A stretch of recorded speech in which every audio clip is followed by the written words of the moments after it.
Konnichiwa, everybody. Konnichiwa. Hello, hello. How are we all doing today? Ooh. Happy Tuesday, everybody. Wait, no, the Thursday. That's the Happy Thursday. Happy Thursday, everybody. Very tired. Honestly, same. Yeah, it's second Tuesday. It's the Tuesday of like the mirror dimension when everything gets flipped over. So like Monday's the center or Wednesday's the center, and then I'm like exhausted. For those of you who didn't see, I didn't fall asleep until like 4 a.m. I tweeted on Twitter that I didn't fall asleep until like 4 a.m. and I am just so tired. No more time traveling. I'll try not to. Clean my keyboard, lost the F key, unable to pay respects. Oh no. A Friday on the other side of the world. Ooh, tell me what the future's like there. Oh, I am so tired, chat. It's like a tiredness that is like deep. Like I can almost feel the exhaustion running up and down my spine. Like that's how tired it is. It's Friday Eve. I like that time. That's a great way to look at it. It's not Thursday. It's Friday Eve. Mini Kaiju, Okoiri. Thank you for reaping the membership. Welcome back, Okoiri. Oh, and real quick, Shy Violet, Sav, and Kimbit, thank you so much for the gifted memberships during pre-chat. Thank you. Feel the exhaustion in your bloodstream? 100%, yeah. Are you crunchy?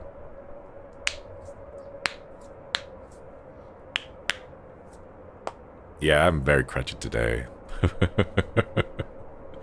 I am very crunchy today, chat. Prepared to hear that a lot during your morning streams. It's gonna be fantastic. I will not survive, and it's gonna be wonderful. Oh, cannot for the life of me fall asleep until 3 or 4. I had to wake up at 7 for work. Today's shift was not fun. Oof, big oofs. Yeah, I feel that, chat. I feel that. Were those your knuckles? Yeah, the last one was my wrist. My wrist just like pops normally now. One day I woke up like this. That's my wrist popping. One day I woke up and my wrist was like, this is how it is now. Just is. And I was like, can I fix that? And it was just like, nope. Can't fix that. Just, you have a crunchy wrist now. It's just constantly popping now. Good crunches, right? I think some of my my friends, my old friends from college also have similar things. One of them is wrist. No, not wrist. Ankles. They're ankles. So if they make like little foot circles, so like, you know, the little stretch, the exercise you do to like spin your toes in a big circle to stretch out your ankles, it's like that, but the ankles constantly pop every single time they like make the full circle. Yeah, I see more crunchy wrists and crunchy ankles. Let's go. Knees for me. Oh my god, yeah. I have the I don't know if it's like a genetic thing or if it's like a muscle thing. I don't know. I have the thing where I'm able to do the full squat. So I can like squat all the way down, like ass to grass. That kind of squat. It's like there's like a muscle, I think. A muscle or a tendon or something in your leg. The Asian squat? I know it as the Slav squat. That's how I know it as. The Asian squat? Is it the Asian squat? Maybe it's the Asian squat. But like, that's the full, same difference, same thing. Okay, yeah. So like either the Asian squat or the Slav squat, the full squat where you go all the way down. Yeah. I can do that, but every single time I try to stand back up from the Slav squat, it's just snap, crackle, pop all the way through. It's just all the way through. Are you not supposed to be able to? I think it's like a physiological thing. Some people are able to do that, other people are not. I forget what the actual biological reason for why some people can and some people can't is. I forget. You mean that I drop my pens and paperwork squad?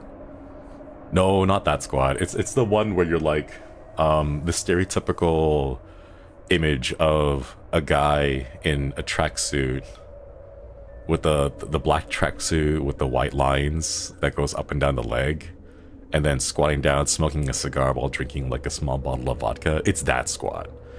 That's the one that I know. The Adidas tracksuit. Yeah, that's the one. That's the one that I know. It's the one that I've been like exposed to the most. You're like bubble wrap popping in from everywhere. Yeah. Oh, Chad. I don't know. I'm really looking forward to my break. I have things planned. Can you hear that? Ooh. There's like a thing flying up there. Oh my god, wait, before we start, can I say something real quick? In my neighborhood, around the guild hall, at like a certain time during the day, I won't say when, but like at a certain time during the day, there's been someone flying around a small drone around the outside of the guild hall, and it's kind of weird because I know it's one of those drones with a camera on it, because from the vantage point of the drone, there is no place to have proper line of sight that isn't like the guild hall's backyard. Flayon scoping you out. Is it Flayon using his drones to like float around and like stare at us or something? But it was weird because I heard like outside it was like a really high-pitched whining noise, like a right, but not like tinnitus. It's not like tinnitus. It's just like a kind of thing, right? And then I looked outside and there was this tiny little bird like floating up really high up, and like my immediate thought was, oh, it's just a bird, right? And then I realized, wait a minute, the bird's not moving. It's like hovering in place and like completely still, right?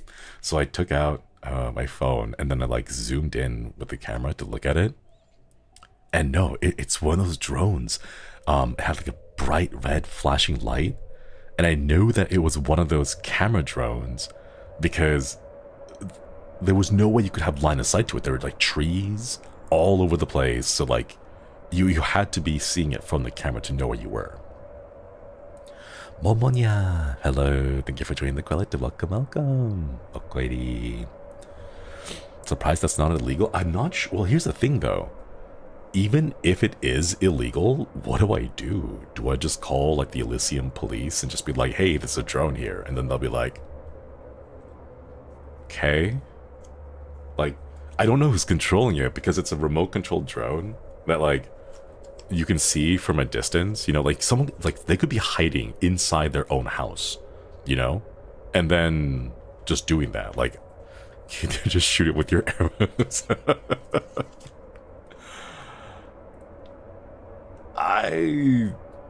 Maybe not, because I have to deal with the collateral that happens afterwards.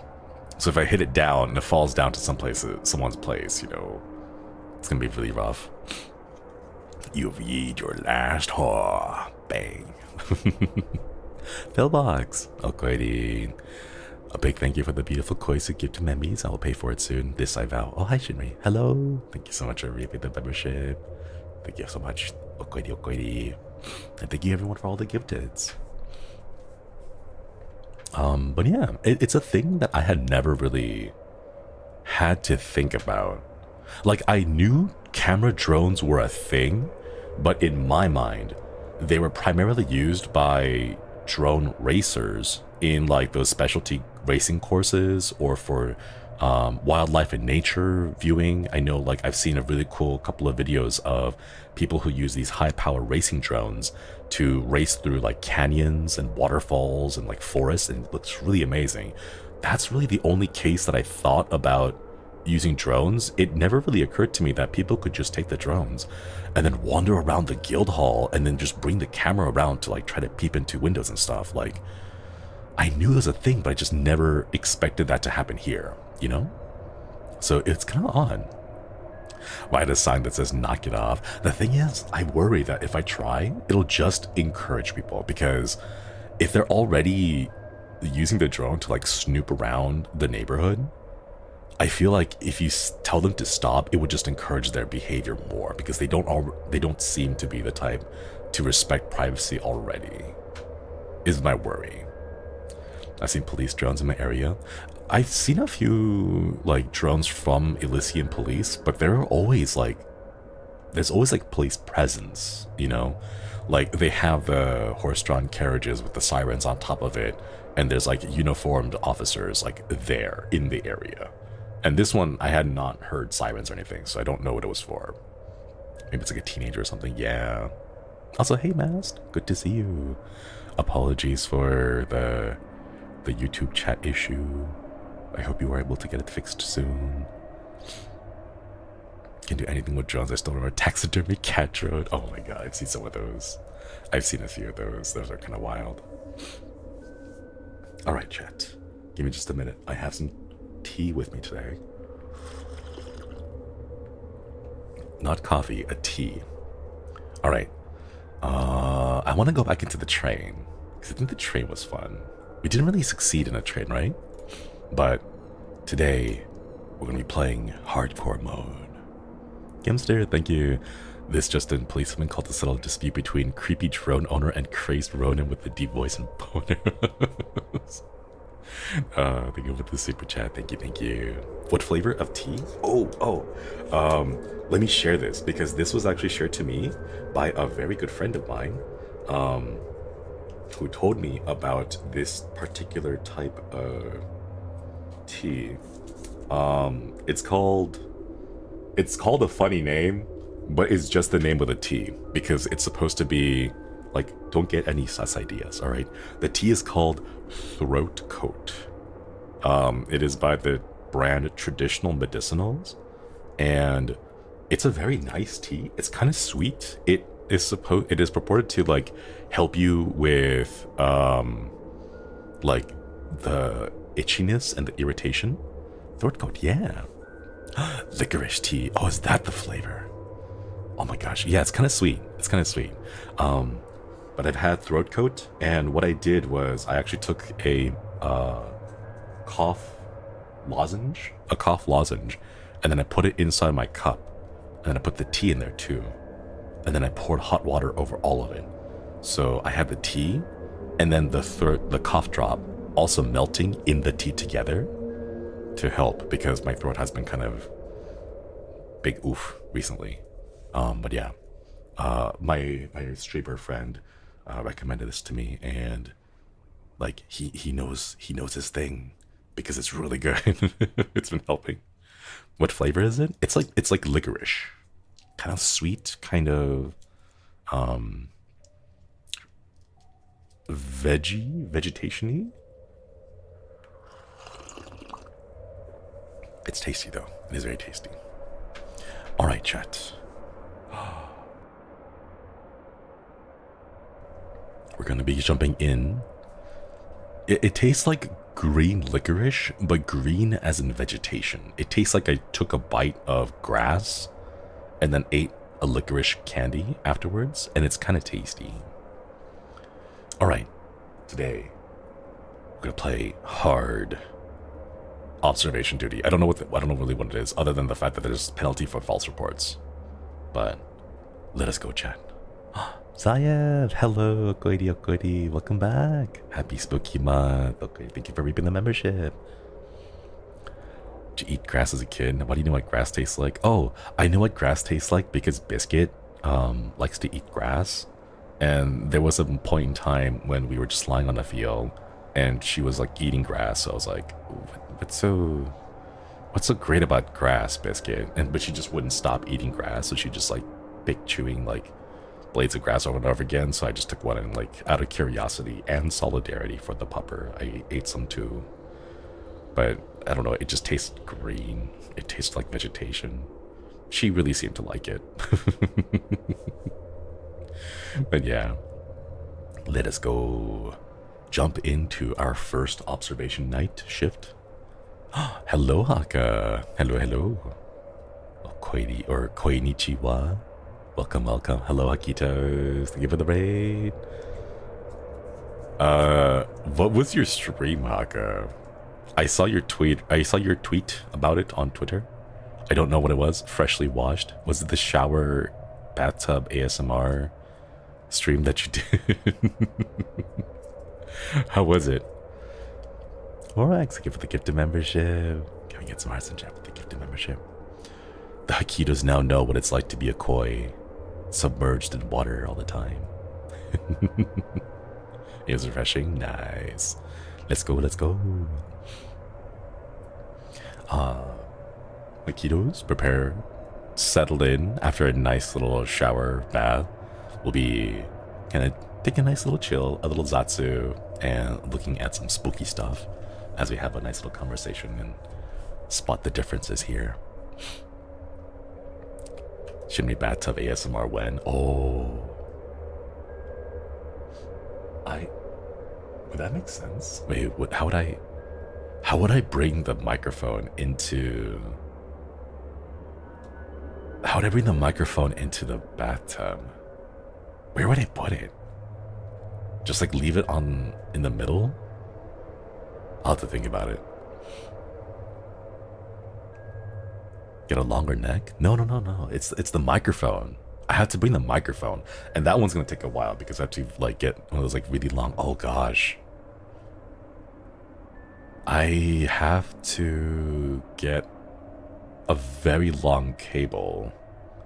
I actually don't think I have an XLR cable that's long enough, now that I think about it. Because the distance from my desk to the restroom is 24 feet, 30 feet. Yeah, it's quite long. I don't know if I could bring my microphone to the bathroom, unfortunately.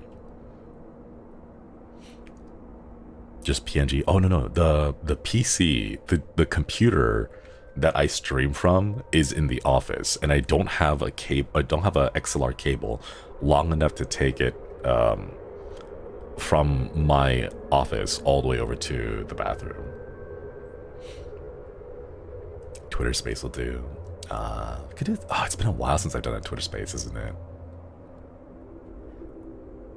Ooh, I want to do another Twitter Space. I don't know what though. A simple move the pieces to the bathroom. Oh god. That's like legitimately the big thing that has been preventing me from wanting to move. It's just the effort. Because right now I have so many cables in the back. It's just way too many cables. So many cables. And I'm not looking forward to needing to move at all.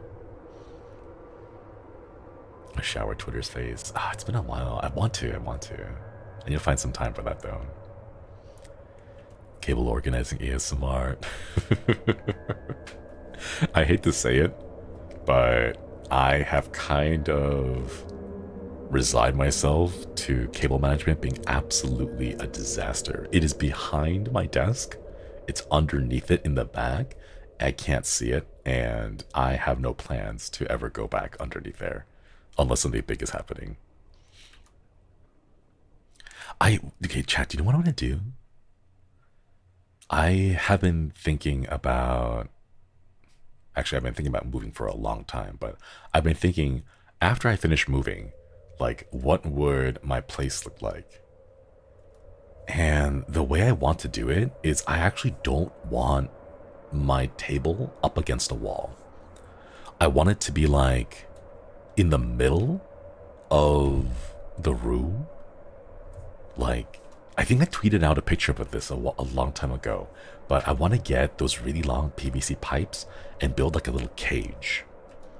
And I want to build a cage that is big enough to cover my entire desk. And then on top of that cage, I will drape moving blankets as like sound and noise dampeners. That's why I want to do that. Izukaze okoiri okoiri. How about a koi pond ASMR, but we're submerged in water and all we hear is your muffled voice? That is fantastic. Oh my god, let me write that down. koi pond underwater ASMR. How am I gonna do that? Do I just like, I can... Wait, multiple anomalies already? Multiple anomalies? Wait, I don't see anything different. Uh-oh. I don't see... What? What? Chat, I legitimately cannot tell. What's... No. Dunk the microphone in the bath. I think I can actually do that. I'll get like a waterproof bag and then stick the microphone inside it and then dunk the bag into the bath. Would that work? Are these anomalies in the back? What penalty is there? No anomalies found. I think maybe in hardcore mode, the changes are just much more subtle. Is that a thing? In the back? Oh, that was an anomaly. Oh my god, are you serious? One of these magazines moved to the side. That was the anomaly. Oh my god. Okay, so they are like incredibly subtle. I can't, like, do we have to know like the position of the leaves even? Oh my god. Is this new? I don't know what's new. It's always the super subtle ones, yeah. No anomalies. Blue, white, yellow? Like, were these buttons in the same order? Get a tray that sits on the tub. Error? No! Critical system failure. Diagnosing. Result: too many false reports caused the system crash. No! Ah, so that's the penalty. Look at that. You can't report until it does the system reboot. So that's the penalty. Oh.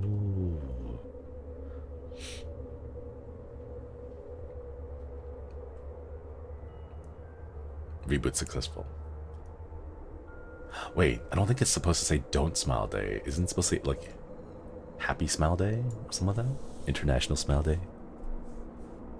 The blue screen of death. Yeah, I think it was 3 false reports. Yeah, World Smile Day. Oh no, it's that subtle? Like, are these like,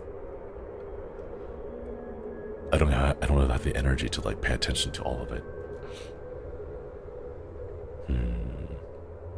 You can't spam report, no. Oh look, it's a ghost. Ghost in the passenger car. Those hips though. Very nice. Very, very nice. So much for not letting anything get past us. I really can't tell, like, did these change? Were they always in this, like, this shape? This position? Okay, that wasn't an anomaly. Was the coffee mug always this triangular? I don't know. The only thing that doesn't lie to me. No, too many false reports again.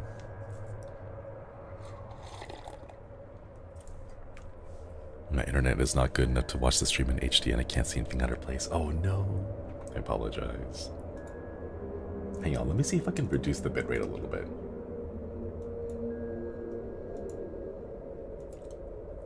There we go.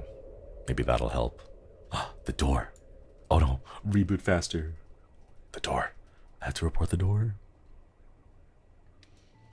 Okay, there we go. Yeah, easy peasy. I just realized that there's like a little bit of sound from the game itself, but I can't really hear anything. Watching 14.4p, everything looks the same. Oh no, I'm so sorry. 14.4p. Is 14.4p watchable? I've always used 14.4p as a audio stream because at that point the visual gets so distorted that I can't tell anything that's going on in the stream. So what I usually end up doing is this move. So what I usually end up doing is using 44p if I want to listen onto a stream, but I can't watch it like on my phone or something. Almost crunchier than me. Still watchable, but not in detail. Very pixelated. I would not trust a window in the train bathroom. This, I think, is tall enough that if you're sitting down here, you should not be able to see outside.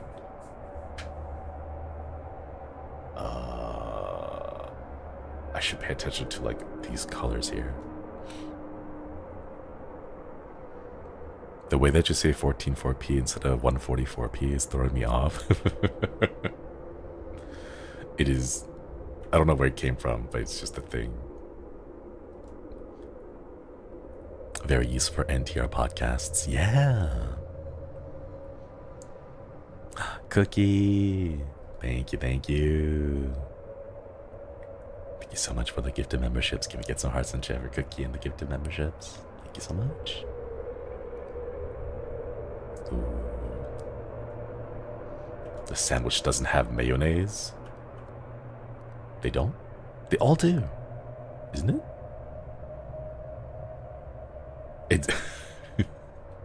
It's just bread and mayonnaise. Nothing else, Chad. Nothing but bread and mayonnaise. I don't know anymore. Me neither, Chad. But it's okay. Oh. I have... Oh, shoes. Exciting. Akoiri. Have this. Much love for the entertaining streams. Shin Papa, thank you, thank you. Akoiri, thank you for reading the membership. Welcome back. Bread and mayo. Hey, some people like bread and mayo. Some people like mayo a lot. Like, a lot. Like, a scary amount. I don't know. See, here's the thing. I like mayo, but not this much, you know? The most I would have for mayo would probably be like a deviled egg, I think. Would probably be the maximum amount of mayonnaise that I could have, you know? Because, like, the way you make deviled eggs is you hard-boil the eggs, you take out the egg yolk, right? And then you put in that in mayo and mustard and other seasonings, right? But it's just like, mayo is made with egg already, so it's just like egg and egg, and then just more like doubled egg. That's probably the most amount of mayo I would want. It's tasty, but like it's one of those that definitely kicks into the too much gets gross very quickly for me. Deviled eggs, yeah, I love deviled eggs. I'm white and that sandwich is too white for me. Church, thank you. Thank you for the super chat. What about Kewpie mayo? Even Kewpie mayo. Oh, the signs changed. Even Kewpie mayo is good. Like, I would 100% eat like some Kewpie mayo. I wouldn't eat like a tablespoon of it just on its own. Although I know some people who love it enough that they would eat it. So many secret sauces use mayo as a base. Some places have secret sauces that are just mayo and nothing else. Kewpie is so good. Kewpie mayo is pretty good. Don't they use like different types of like seasonings in there? So it's not just mayo, but it has like mayo and extra spices. I like the sesame mayo one. Ooh, sesame mayo. I've never heard of that one before. Sesame mayo. Got the white sauce pasta. You're still sad about the sauce? I am still sad about that sauce. What kind of place, like, what kind of place advertises white sauce and then it's just mayo? I was so disappointed. Chipotle mayo. I can't tell if these changed or not. Like, I haven't been paying attention to any of these. Like, did the dials here change? Whenever homemade mayo in my family, they down a whole Nutella jar full of it under a week, and then I use the garlic in it. Oh, that's so much mayonnaise. Was it just mayo? It tasted like just mayonnaise. It was I think what it was a Chad, are you familiar with ghost kitchens? I believe it was a ghost kitchen. Wait, was that suitcase always in the back? Like, see, thank you for the super chat. That's me. I'm liking the mayo scary amount. Goes on hot dogs, pizza, spam. Does keep me accountable. Ooh, I can see, like, here's the thing. I'm also like that too. I kind of like mayo, but only a little bit on everything. You know? Okay, so because I see a few people in chat saying that they didn't know about I don't know, spooky buttons. Because some people say things like, or I've seen a couple of comments saying that they don't know what a ghost kitchen is. A ghost kitchen is basically a commercial kitchen whose only existence is to exist for delivery foods, like DoorDash, Uber Eats, Grubhub, and so on. It's a place that's only there for those services. Oh no. It's over.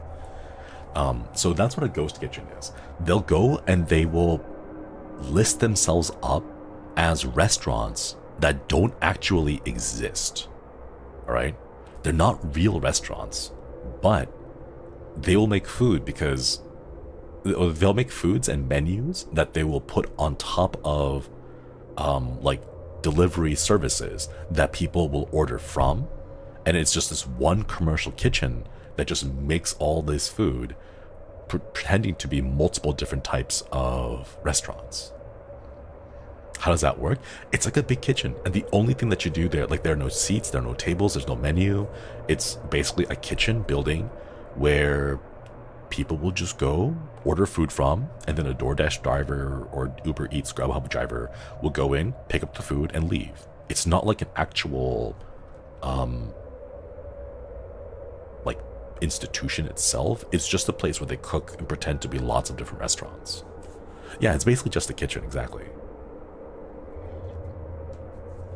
During the global panini, Chuck E. Cheese operated at ghost kitchens. Yeah, didn't they call themselves Pasquale's? Or something like that? Okay, let's take a look at this. It's like pointed, they're all horizontal. All of them are horizontal. Alright, chat. All of these knobs are horizontal. There's nothing on the display here. Both of these are down. They're down. They're all horizontal. Sarah Stevens, Okoidi, thank you for reaping the membership. Okoidi. They did do that? Yeah, Pasquale's. Wait, can you still order from Pasquale's? I'm really curious. Okay, wait. 1, 2, 3, 4, 5 eclairs. 10 total eclairs and donuts. I don't know what these are. They look like fish. Fish, eclairs, donuts. 1, 2, 3, 4, 5, 6, 7. 7 total fish, 10 eclairs, like 4 donuts it looks like. Lynn, thank you so much for the super chat. Nice Shinri game looks cool. You should try not to stay up late watching streams, but I like the way you play horror games. I will sleep soon though. Oh, thank you for stopping by. But you have a wonderful night when you do go to sleep. Get lots of rest. And sweet dreams. We have to pay attention to the very small details. If a ghost gets hungry and eats some of the food, we have to report it. Yeah. I feel bad though. I wish we could give him food. Falling downstairs. Thank you for your first super chat. Make sure you made an alt because embarrassed to ask on main, but you mentioned before that you used to vape. How did you manage to quit? Any tips? The way that I quit was that I ran out of money.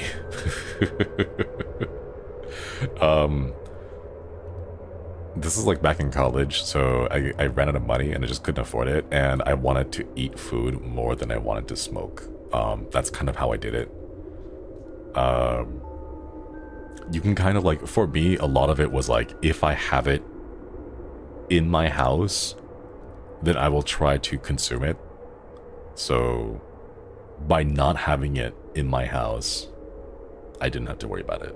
Things like, you know, just straight up not buying it. But like that, I know that takes a lot of like willpower, I suppose. But that's how I did it, unfortunately. And yeah, if you're looking to quit though, good luck. I wish you the best. The one thing that I would say is do not be too hard on yourself. It's a very difficult thing. And the most important thing that you should do is experiment. Get yourself a month, 2 months, try different strategies and find the one that works for you, because the same strategy will not work for everyone. You just need to find the strategy that works for you to help you quit. Then yeah, it's gonna be a lot of void, abyss in the wash closet. It's gonna be a lot of difficult moments, but it's really just about trying to find the method that works. Hey Haka, good to see ya. But yeah, the withdrawals when I first quit was pretty bad. It was very bad. Quit smoking by sleeping whenever I got a bad craving, one of the hardest things I ever did. Cutting back in itself is also a win. Yeah. Baby steps, little steps.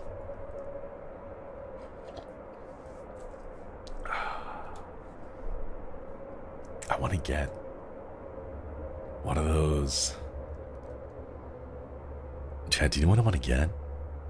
I want to get those, I'm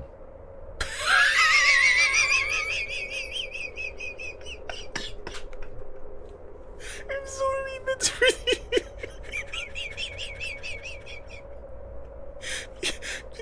Do you need help? Are you okay?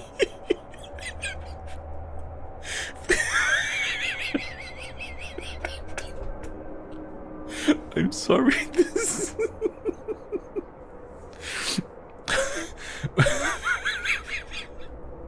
Okay, let's get you down from there. He's employing the T-Rex strategy. Should we help? I got stuck in the jacket again. Madamagu Koidi, thank you for re-upping the membership.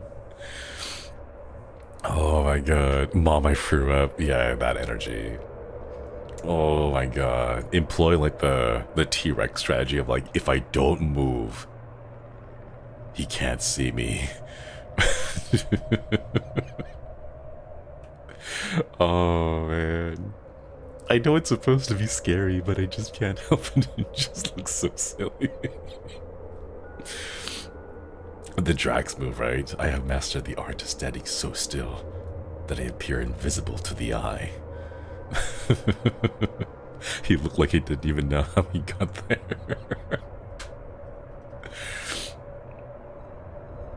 I want to let him know that, hey, if you want to try it on, you can just take the vest off. Like, that's cool too. You know, just...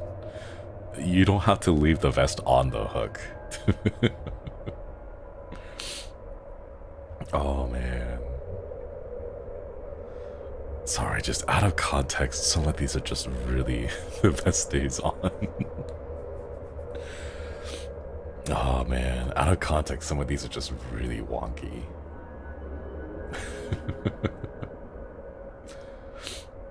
Now, the lighting inside here seems a little odd, but I'm not confident enough that this is an anomaly or not. Yep, that's me. I bet you're wondering how I got into this situation. Well, it all started when...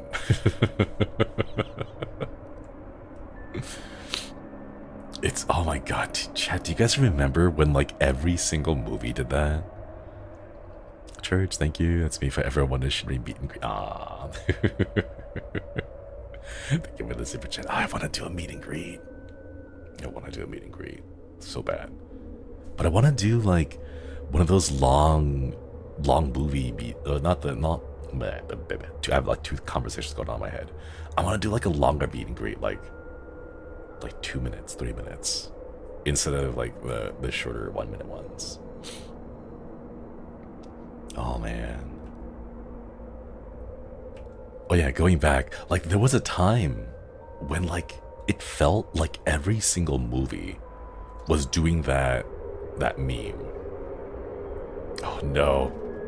There's multiple already and I legitimately cannot tell. My eyes are not smooth or like are not working. But it's like the record scratch, and then it's like, that's me. You're probably wondering how I got in this situation, right? Like, oh my goodness. Way too many movies did that. Ah. Actually, just on that note, can I just say, like, the smirk. The Dreamworks smirk. Can we stop with the Dreamworks smirk? I'm so tired of it. I don't like the smirk. It's everywhere. Like, I don't like it so much. I wouldn't say I hate it, but I would say that it is one of the things that I very, very much dislike when it comes to movies. The what? The what? Oh, the Dreamworks smirk. It's the Dreamworks smirk or the Dreamworks face. It's the face that, for some reason, they always make their characters make. It's the eyebrow, the little smirking smile with the one eyebrow raised and everything, right? Yeah, think about the Beast in the Bee movie, or like Boss Baby, you know? Like that face. Oh my god. Object movement, and replacement. Okay, let's try again. The smug smile with the raised eyebrow. Yeah, I hate that so much. I don't like it. I do not like it. No, the smolder is fine. The smolder is great. I love the smolder. But it's the smirk. You know, it's the face that's like, haha, don't you wish you could watch this movie and see what kind of hijinks that we get into? Oh, you know, things like that. Like, oh, I don't like it so much. It's supposed to be a punchable face, but it's like the main character's doing it, you know? The smolder is like the try-hard hug boy face, but without like the lip bite. It's basically that. You like jazz? The Bear V classic. It is just, it's too much. It's too much. I don't like it. I see it so often. Woody did it. Yeah, the smolder for Tangled I think is fine. I like this smolder from Tangled. That one's like, it's silly, but it's over the top silly, right? The smirk, on the other hand, it just feels so bad to see, you know? Meliana, hello, Koiri Koiri. Thank you for reaping the membership. Welcome back. Man. Oh. Wait, should I? I don't know. Wait, actually I just forgot. Gosh, what was the thing?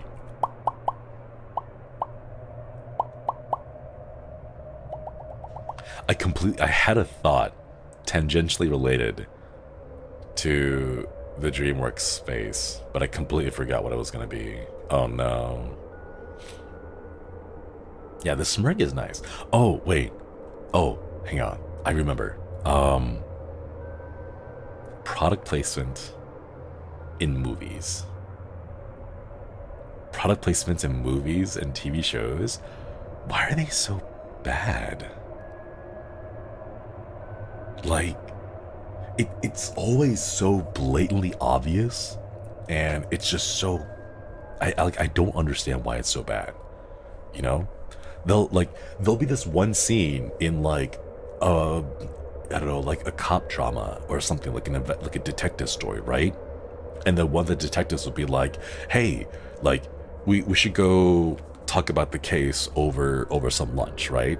And then they'll go over to the lunch place, and then they'll say things like, oh man, I know we gotta go chase down this killer, but take a look at this turkey BLT sandwich made with whole wheat and fresh tomatoes and made to your order, with, you know, good cholesterol. And like it reads really bad and just sounds so unnatural, you know? Like they make it so apparent. Why? Like they don't even try to like blend it into the scene, and like they don't try to like make it, you know, not so obvious, right? They just throw it in your face like that, and it's just like, come on, why? You know? Twinkie product placement in Zombieland was the only time I was fine with it, right? That's what I'm saying. Like in Zombieland, I think they did it fine because like the character likes Twinkies and they were talking about Twinkies. They weren't like, I love Twinkies, have a nice mouthful of moist spongy sponge cake with creamy sweet filling. Like they didn't read off like a script, you know? Like it's just so, it knocks you out of the immersion in the movie, and I hate it.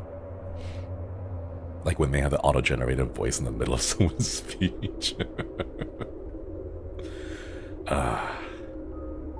Why do they do that? Right? Zombieland did it well because it was hilarious. Here's the thing though, like, when I watch Zombieland, I want to go eat a Twinkie because it's just part of the movie, right? And it's fun. Whenever I watch Ed, Edd n Eddy, I want to go grab a Jawbreaker because it's part of the story and it makes it fun, right? But there's so much product placement that's just so blatant and in your face that it literally just sounds like a commercial, but when the character says it, you know? The amount of time K-dramas I see them eat Subways.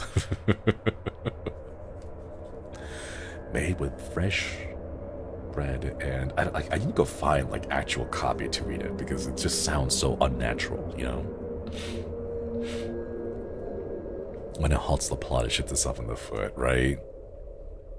Or they'll be like, hey, we gotta go chase the guy. He's running away. He's getting away, right? Let's go chase him, right? And then someone will be like, why don't you hop into my 2017 car from make and model? It has Bluetooth and automatic seat warmers and has cup holders for your cups. And it's like, you're trying to go catch a murderer. Why are you trying to sell me a car right now? Why? A Mercedes bean. Yeah, exactly. Beans.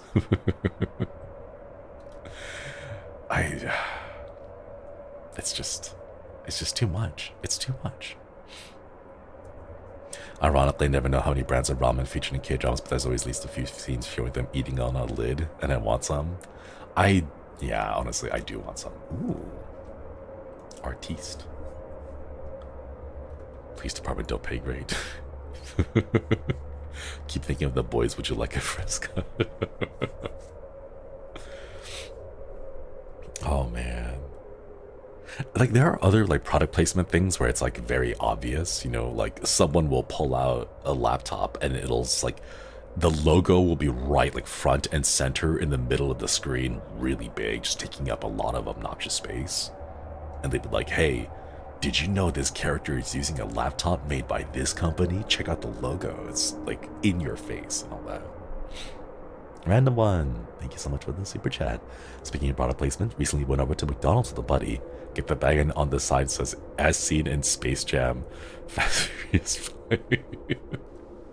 Oh man.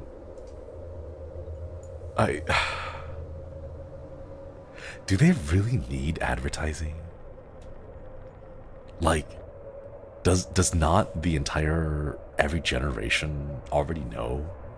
Like, just save it for every 2 years, you know? Like every 2 years, when there's a new bunch of people who have like children, never been exposed to fast food before, right?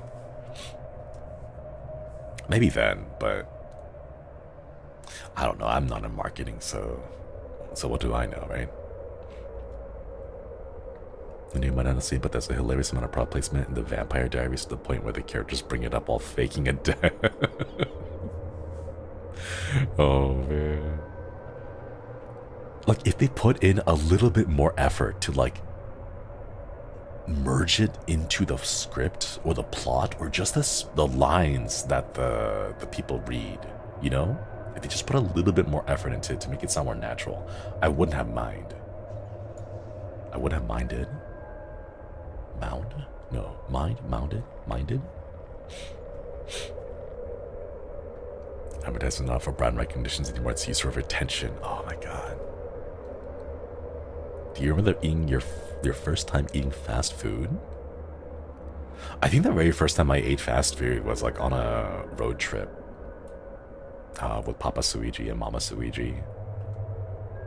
And we stopped by this place to like fill up on gas.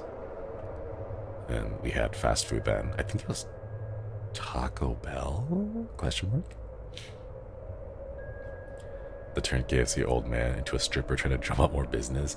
They made a visual novel. It wasn't a dating sim. You really couldn't date Colonel Sanders, unfortunately. But they made a visual novel about it. It was kind of cute. I liked it. Yahoo Answers is kind of dead IRL.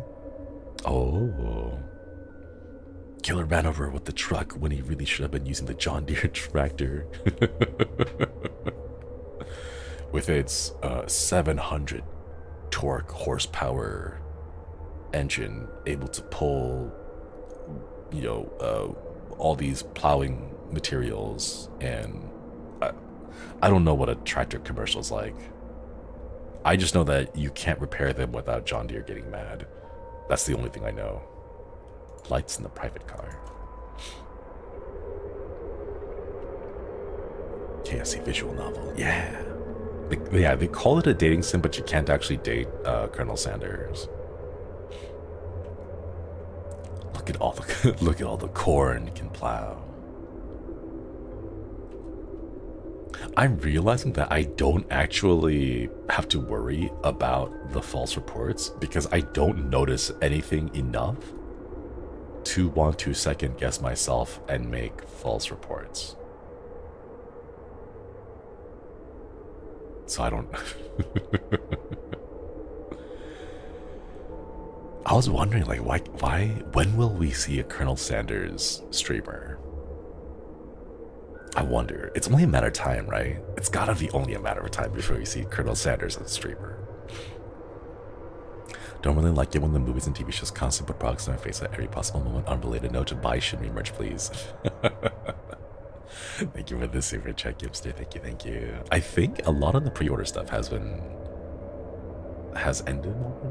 I think, if I'm not mistaken. I think a few things are still available, but I have not double checked. Surprised there isn't a Wendy's streamer. Oh man, they really do need to get on that. Colonel Sanders debut when? Please know the Spain KFC Twitter account is extra cursed. I don't know what's going on there. Oh, that's changed. I don't know what's going on there, but like, I've seen some of the stuff on their Twitter. It is wild. It's absolutely wild. Fast will get a VTuber making his thing as Wendy's. I want someone to like, you know, with the Five Nights at Freddy's movie coming out, I'm surprised no one has currently tried to make a mascot streamer, but scripted to have like an ARG style, you know? Like, oh, no, give me my mayo back. Moldy sandwiches. Like, imagine a TV show, like the normal like 13 episodes or whatever, right? It's a TV show, but it's shown in the medium of streaming, right? So people think it's just a regular streamer. People just think it's like a regular streamer, but the mascot is like, you know, a mascot of a restaurant or something, right? Freddy Fazbear's VTuber, let's go, yeah, something like that, right? But like they have a team of writers behind it to make it an ARG. You know, to have like these puzzles and like weird things that happen on the stream that make you go, wait a minute, was that Morse code? And then you dive deep into it to try to figure things out. Like, I'm surprised no one has done that before. What if I dab about with Chuck E. Cheese? I don't think they would risk their branding with that. I think it would have to be something fresh. It would have to be something new. Like Gravity Falls, yeah. A streaming ARG, exactly. But I don't know. I tried to put together an ARG a long time ago with my friends in college. And the only thing that I found out was that I'm very bad at puzzles. Not like making puzzles. I'm very bad at, or not solving puzzles. I'm very bad at making puzzles. So I just stopped.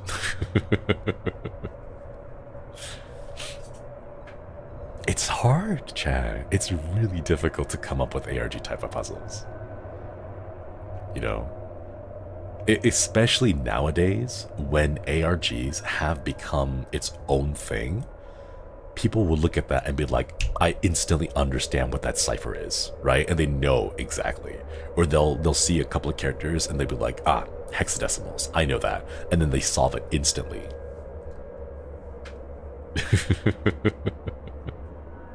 Solving puzzles is easier, yeah. Making puzzles is hard because they're impossible to solve or they're way too easy. I've never found a way to make them hard or challenging. Weren't you working on an ARG for Tempest? No, I wasn't. I don't have a plan for ARGs. I wanted to, but unfortunately, it is just outside the scope of my capabilities. Think you could make one? Maybe use a puzzle that doesn't involve a cipher.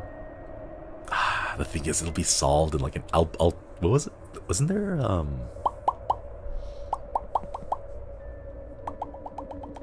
I remember there was a big YouTuber. Was it a YouTuber? Who was going around touting that they wanted to make an ARG, like a very difficult one, and they spent like months coming up with it, and then it was solved in under a day, and then there was like a big kerfluffle about it, and I don't remember exactly what was going on, but I remember seeing like bits and pieces of that on social media. Gotta go real wild and have esoteric knowledge to make it difficult, yeah. I forget who it was. Who was that? Anomaly report. It's replacement and movement that's keep getting me. Most ARGs are solved pretty quickly from what I remember. It's less about how long it takes, but how interesting the journey is. How interesting the journey is. I feel like a number station sort of thing where you have to have the correct passage to decode it. That'd be so cool, but so much work. Have you ever seen Omega Market? I'm not familiar with that one. Okay, let's take a close look at these. All the switches are down, like down here. Plant, pen and paper, some trash. Toilet rolls, plunger, 4 rolls here, that, and World Smile Day. Omega Mart? I'm not familiar with it. Sorry. It's a kid at 311-1313. Something like that, yeah. Inscriptions ARG was crazy. People went digging in the dirt. Oh, I want to do things like that. I really want to. An art installation with unique items, kind of like Employee of the Month. Oh, that sounds like it could be fun. I've heard of Omega Mart. It'd be cool to go there. Ooh. I remember there was an ARG on Tumblr when everyone thought it was a spam bot. They were known as something Angel. I'm not familiar. I will confess that I am not a... I rarely use Tumblr. The only time I used Tumblr was when I was looking for Doctor Who fan art. And that was it. Like I never really used it for anything else, so I'm not familiar with it. Gotta rest a bunch. We'll be listening to your stream. Thanks for stopping by, Marokoro. Hope you have a wonderful night. Please get lots of rest.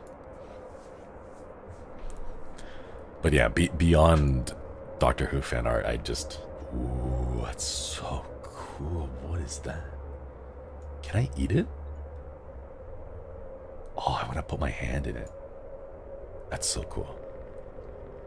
Neo, hello. Thank you so much for joining the collective. Welcome, welcome.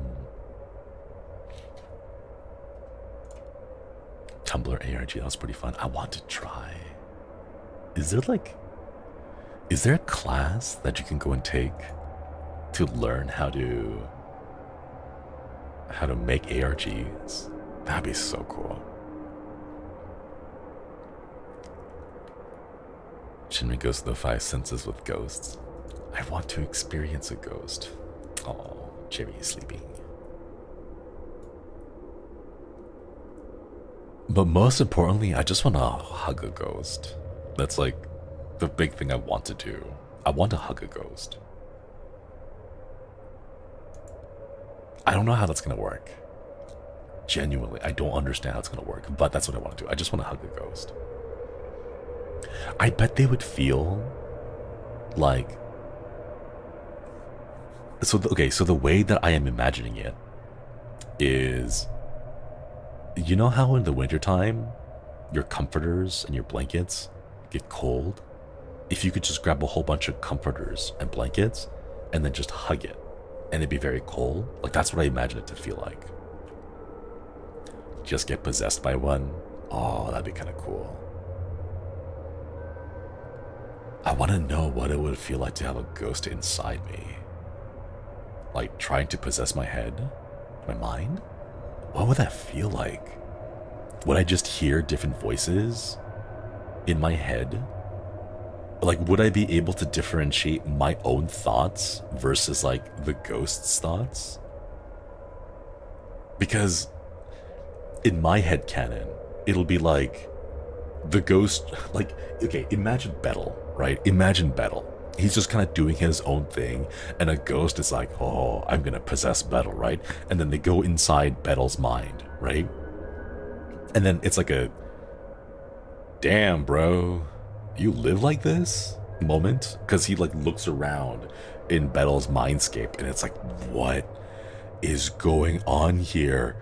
Like, he goes over to, like, his stomach, and his stomach is constantly in pain because he only eats cookies and sugar, you know? And then, like, he just, like what does it look like? What does it feel like? You know? I want to know. I'm just so curious about that.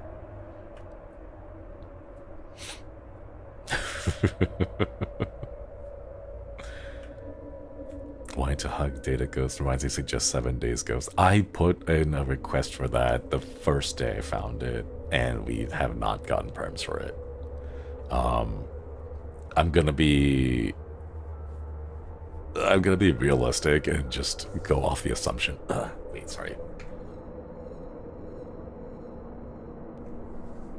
My throat got a little bit phlegmy there.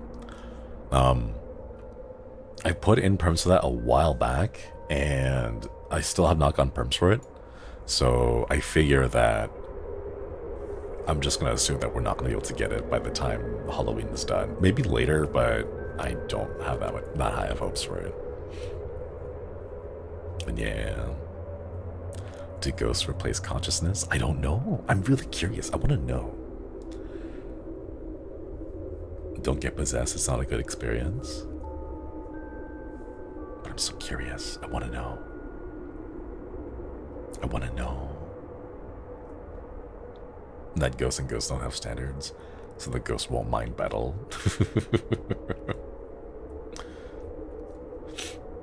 Man. I don't know. There's like just a lot of things that I want to, like, break down and figure out, you know? Okay, so this one's gonna sound weird. He's back again. Okay, so wait. Okay. this is gonna sound weird, and I know it's gonna be like taken out of context. No, there actually is no context that helps. The context makes it worse, if anything. All right, so like, I guess we'll just talk about it. We'll just talk about it. All right. When I was younger,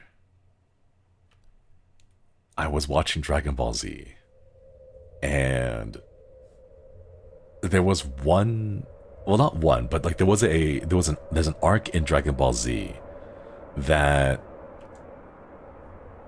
I guess raised a lot of questions in me, and I like, ever since watching it, I've always been curious to know exactly how it works. Okay? It is the Cell Saga.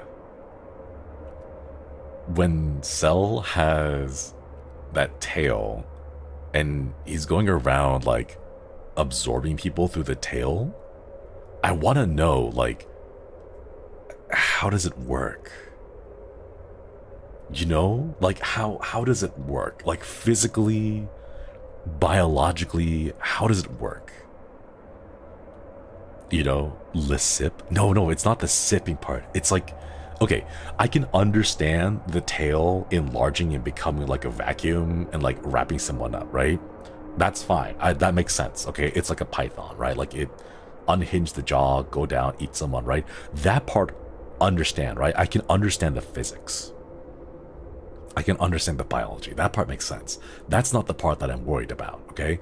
The part that I'm confused about is the way they show it in the anime is that Cell has his tail, and then he like grabs his tail over and like completely engulfs the victim, right? And then the tail like does the stomach thing that like your body does. Like, it slowly moves the food item into your like stomach, right? So there's that, right? But like at the very end, right? So when it leaves from the tail and enters the body into the stomach, I'm assuming it's the stomach, right? Is it the stomach? It's gotta be, right? I don't know, right? But like when it enters Cell's body, right? So he can like absorb the energy and become more powerful and get to like perfect cell status, right? What happens in that threshold?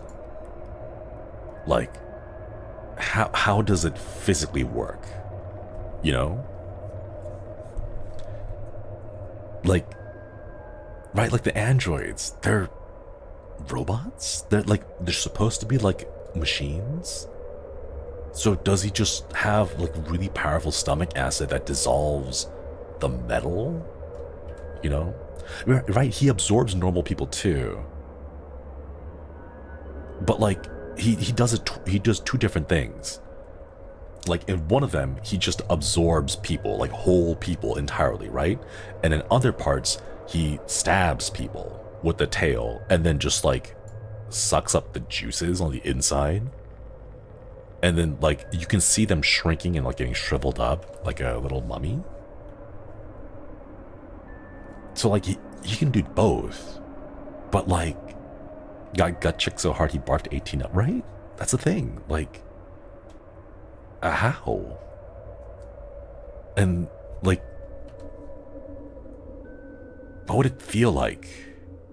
Like, would you be conscious of that point? Like, of that?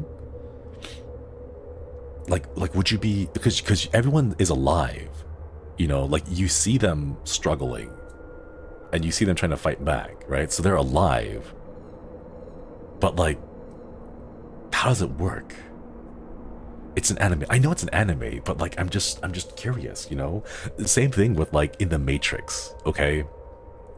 The socket in the back of their heads at the base of the skull, right?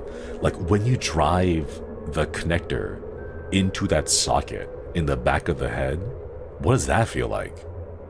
Because when we followed Neo and Neo got the connector driven into the back of his head the first time, it looked painful. Like he was like, his face was showing an expression of pain and shock, you know?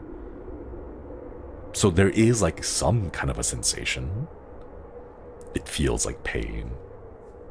Some people lose consciousness and out of shock, maybe. But like the thing for Neo was that the moment it went in, there was pain, which is why he had the expression, but then he instantly snapped out of it because once he's connected into that digital world, he no longer has a sensation. His digital mind isn't like receiving the pain because he's just connected, you know? Glee, thank you for the super chat. Thank you. 1817 weren't actually androids. They were humans that were altered with technology, so technically cyborgs. They were called android due to mistranslations. Oh. So they're still like fleshy. Okay, well that kind of makes sense.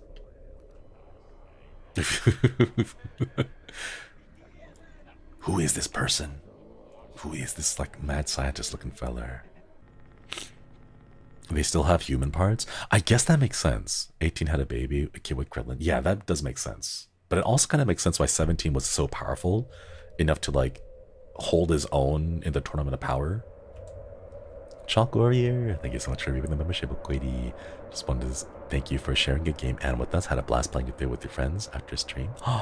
Ooh, I hope you and your friends had a wonderful time with it. Thank you so much for reading the membership of Quady.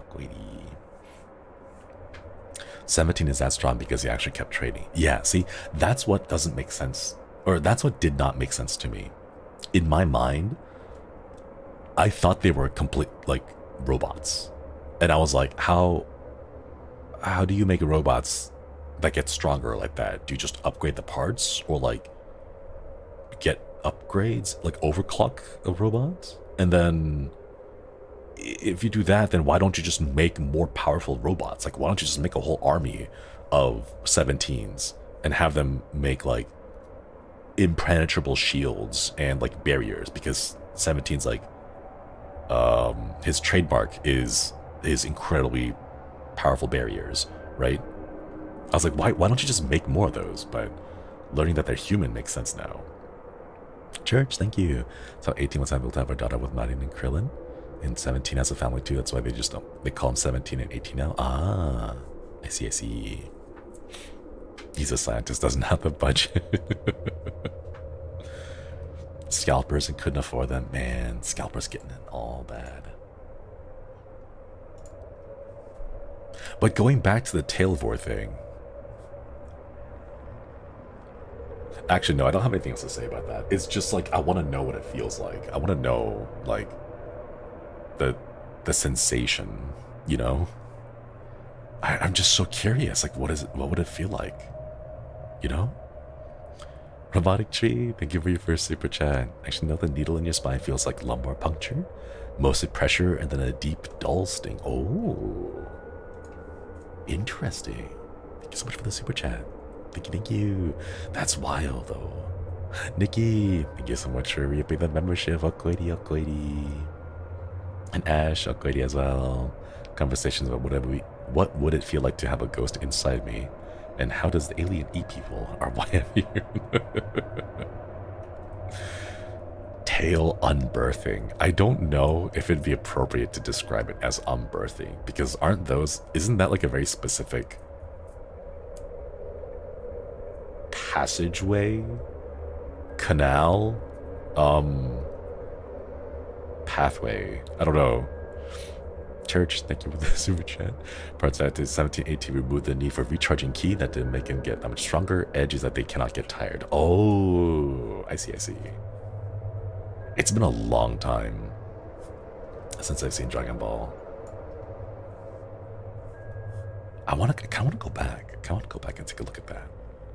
Is there fan art of it? There's got to be fan art of it, right? There has to be. Hang on. Let me... Dragon Ball Z Cell Tail 4 fan art. Okay, there is. There's a surprising a lot of it. I'm not gonna go back there. I'm just gonna close the tab. Anyways, man, these anomalies sure are subtle in hardcore mode, aren't they? I'm sure there's like 2 that we can't really tell.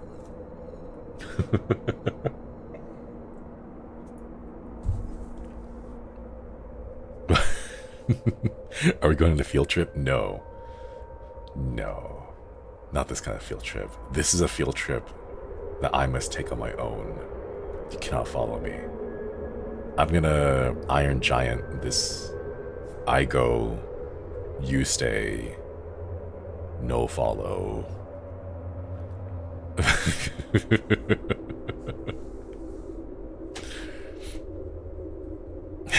Thank you for the super sticker.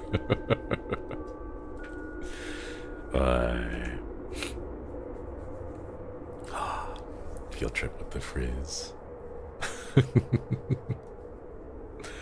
Oh, that would be terrifying. Ah! Is it object replacements again? I bet you it's gonna be replacements again. Anomaly report. Oh, missing object in the dining car? Private car has an extra object manipulation in drivers? What? I didn't notice anything different.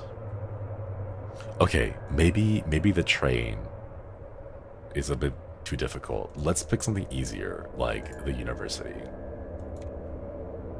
Alright. Once more. If we get one successful shift, we'll be done. We'll be good. That's all I want. If only they show us the anomalies directly after. It would make it too easy, I think. Because what I can see people doing would be intentionally losing so they can find all the anomalies and then just like making a little mental checklist, you know? Magic School Bus when the kid turned orange. I'm not familiar with that episode. Yeah, it would be too easy to cheese, unfortunately. Alright, so we've got like a discount Mads Mikkelsen, a discount Tom Hanks, and then like, I don't know, Bernadette. Lots of things here. I have a friend. Don't do this, please, chat. Don't do this unless you are very, very, very certain it is 100% clean and 100% like fresh, brand new, out of the box, right? I have a friend who uses Erlenmeyer flasks and graduated cylinders as containers for coffee, tea, soup. Like, they'll just use like chemical, like these beakers, they'll just use a beaker, you know, for food. They assured me that it is 100% safe and clean because they went and made, like, you know, bought fresh ones, like new ones, I mean, like packaged and everything. But like, unless you know for 100% fact that they are completely new, you know, don't do it. Yeah, the chemistry equipment. Like, imagine putting coffee into like a beaker here and then drinking from it. I will let you know right now, they already do make coffee mugs with the measurements that look like beakers that are not actual beakers. You know, like, you don't have to actually get used chemistry beakers and stuff. Use fluid measuring cups as drinking glass every now and then. No, please be safe. Coffee in a beaker would look cool. It would. It really would. I also think there is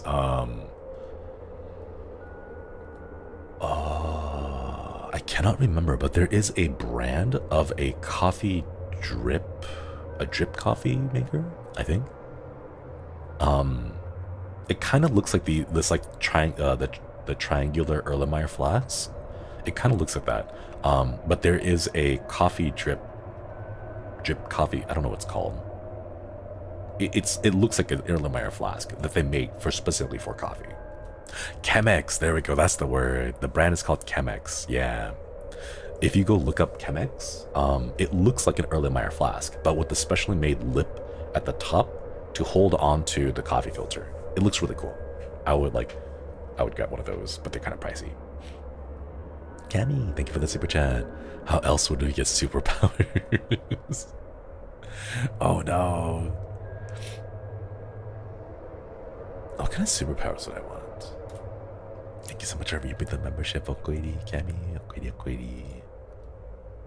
I already have my like regular answer for superpowers, and my superpower of choice would be minor telekinesis within a certain like line of sight, or not line of sight, non-line of sight. Minor telekinesis is my favorite superpower. Flasco's burr. Get exposed to gamma radiation. It's kind of I wonder if I were to get exposed to gamma radiation, what kind of superpowers would I get? I hope that they would be practical, you know? Not time control teleportation. No. That's too much responsibility. If you had major telekinesis, you can move your couch away from the wall. Oh my god. Actually, if I had to pick any power, I think in terms of like practical use, like assuming I have full conscious control over it, right? Assuming I have full conscious control, I think the most practical, like one of the most practical powers would be like Ochako from Boku no Hero Academia. Like the ability to touch something and negate gravity's effect on it. Like imagine how easy it would be to move a couch or a big TV or like a chair or even like a bed up the stairs by just tapping it and negating gravity on it and then just like lifting it up with, you know, just going like it. Imagine your groceries. Oh my god. You'd be able to take all the groceries in one single go from the car into the house because you could remove gravity from it, and that would be your superpower. You know? Gravity moving service. Yeah. Like that'd be so cool. Oh my god. Oh my god, oh my god, oh my god. Flying. You never have to worry about overpacking your suitcase again and like going over that, what's that, like 40-pound limit or whatever, like a really silly limit that they have, right? You can just, you know, casually reduce the gravity on your suitcases so that you don't have to pay that oversized suitcase fee. Oh my god. Teleportation and flying. No. Okay, here's the problem with teleportation and flying. All right. Number one, like, okay, there's a lot of oh gosh, what was it?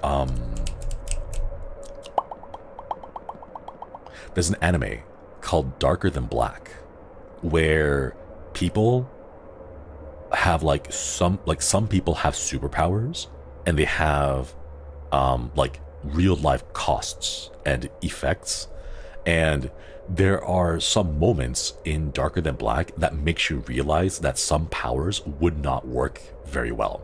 For example, super speed. Without the protection of this speed force, because of the way physics works, you running at 30 miles an hour into a wall is the same thing as the wall flying to you at 30 miles an hour, right?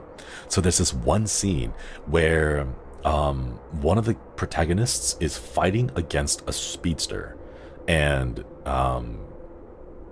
like they're inside a forest or something like that, and the speedster was using not only his speed but like the cover of all the trees to, you know, harass the protagonist, like go inside, punch him real fast, and then like run away. And then so what the protagonist does is he summons rain, and what happens is the guy is moving so fast that the raindrops end up becoming bullets. So when he runs into a raindrop, it pierces his skin and goes through him in the same way that a bullet does, because he's moving so fast relative to that raindrop. It's wild.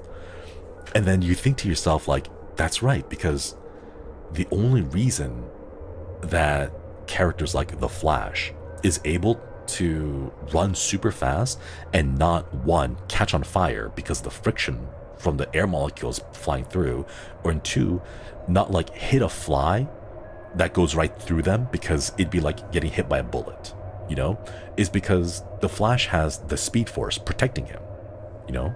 Without that protection, he's gonna be running into like a single branch, and that branch will clothesline you so hard, you know. Gamster, thank you so much. If I had any amount of ability that would move objects within a certain area, I would use it solely to troll people. Fake poltergeist cases all over the place. That'd be so cute though. Aww. But yeah, if it's super speed and these times slow, you can still move normally rather than actually moving. The problem there is that if it's that kind of super speed, you would suffocate. You would also be blind because if you slow down time to be able to move faster, there would not be the amount of light that your eye receives so that you know where things are would be dramatically lessened. So everything would become a very like dark red shade as your mind tries to process the reduced light photons going into your eye. So like if you can run faster than light, you would not be able to see anything. You'd just be running in darkness, you know? Mickey, thank you for the super chat. Lesson is always use protection. Always use protection. Always, 100%. But yeah. Also, difficult problem, air. Your lungs still need air. Your muscles still need oxygen, right? So if you slow down time, right? What are you gonna do? Run around really fast with your mouth open to try to inhale the air so that you're able to exchange the building up of carbon dioxide? Like, super speed in the real world just does not, it's very cumbersome, it's very clunky. The faster you move also, the more friction you build up. So you'd only be able to use it for short bursts before you literally burn up your own muscles, you know? Like your muscles would be using themselves so fast that it would not, your body would not be able to handle the buildup of lactic acid in your muscles, you know? Sky Limit, thank you so much. Thank you. Grady, 5 months, let's go. Blood have air. Blood does have air, I think.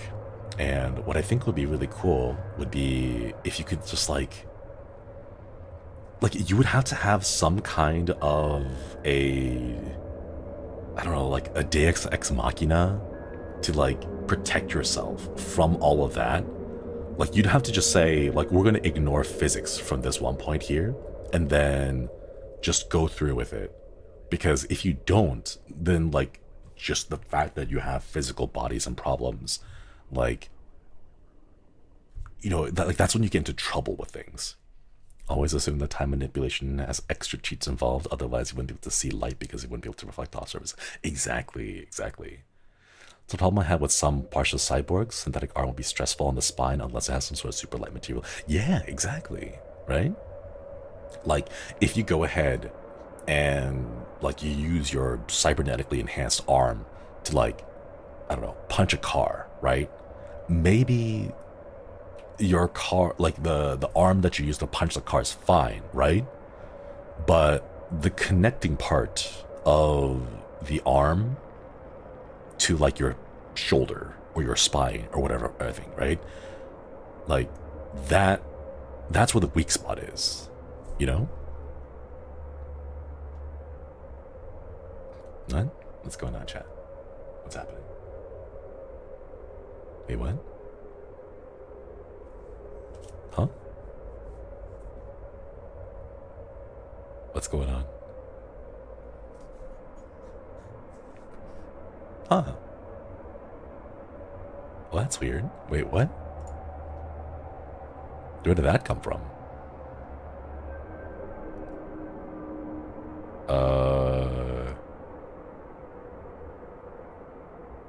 Huh. Well then. Okay, that's interesting. I don't know. Anomaly detected, chat. Anomaly. Quick, report. Report. That was weird. I don't know where that's from. Dr. Wabi, thank you so much. Teleported, congrats. You moved your inherited velocity in respect to the planet. Now you smashed into Earth's crust at Mach 7. Yeah. Thank you so much for the super chat. But yeah, even teleportation is like that, you know? Esme, you want it to be haunted? There you go. Huh? Oh, it's gone. Oh, hey, Flyon, how's it going? Abibo, thank you for this super chat. Thank you, thank you. Flyon? Hey, Flyon.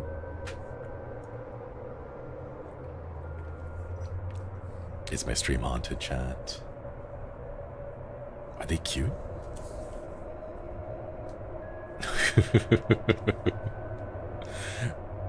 Oh, look, it's gone. Okay, cool. Thanks, chat. Successfully reported the anomaly. Yeah, let's go. Ooh, out of the tree. They are the cutest. Aww.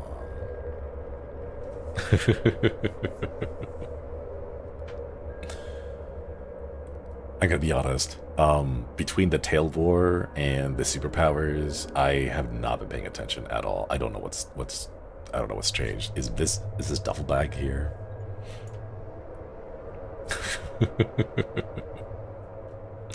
No, that duffel bag has always been there.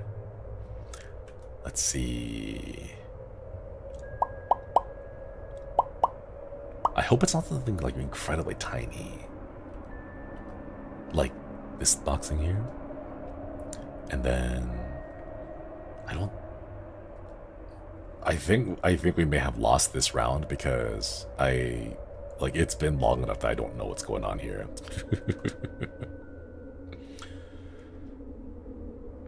I don't see anything. Not even the foot. Not even the foot. Wait, are these coffee bags here at Anomaly? Were there always this many coffee? What? What's going on, chat? What? Who do you work for? Sir, stop it. Wait, what? Wait, what's going... What?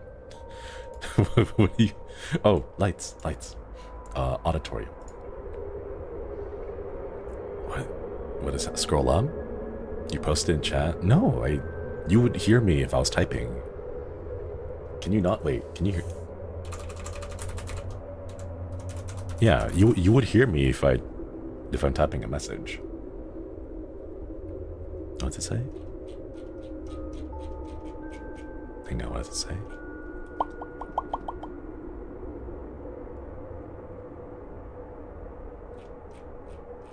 Huh.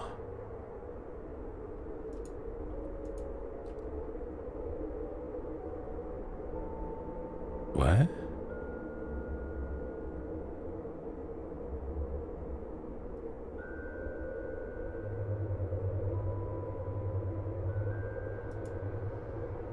What?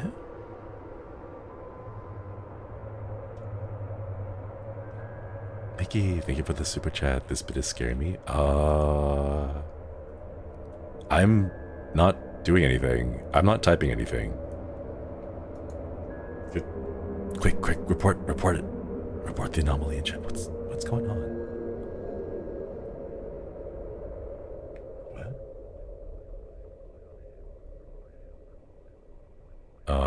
Yeah, quick. Anomaly in report. Anomaly in chat. Wait, what? Your channel got hacked? No, I'm still live. No, because usually what happens is, like, if Mana-chan, it's not Mana-chan. Because if it's Mana-chan, or Staff-san, the membership coins no, but whenever Mana-chan or Staff-san log into my account, chat freezes. And chat hasn't frozen yet, so it's not them. Because every single time I try to go do a membership stream, and Mana-chan like logs in or Staff-san logs in, like it freezes my chat box, and that's not what's happening. Yeah, the memberships know.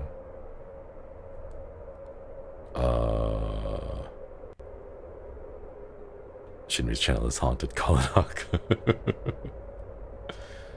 It's haunted by this person, this man, the man emoji in the background. Gives to the with the super chat. That's not you. No, that's not me. I don't know what's going on, chat.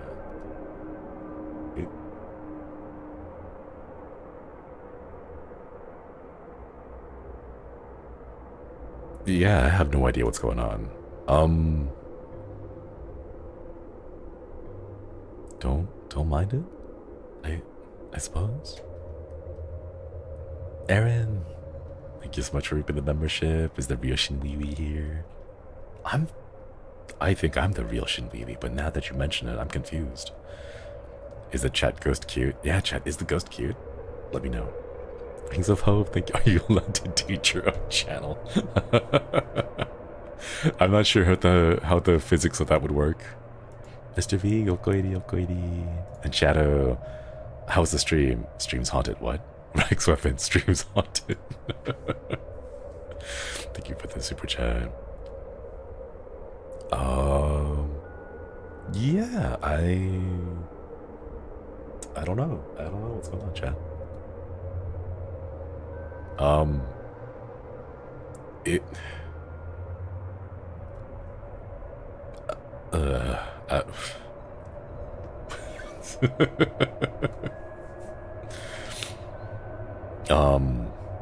I guess we just ignore it for now. Let's just ignore it for now and then see if it's over. Hope you check it. My favorite ship, Shinri X Josui to Shinri .holostars-en channel.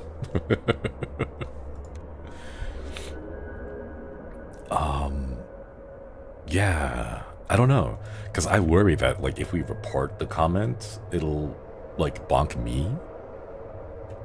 So I don't know. Let's just ignore it. That was weird. That was weird. I don't know. Like I've never had that happen before. That was weird. Wink twice if you need help.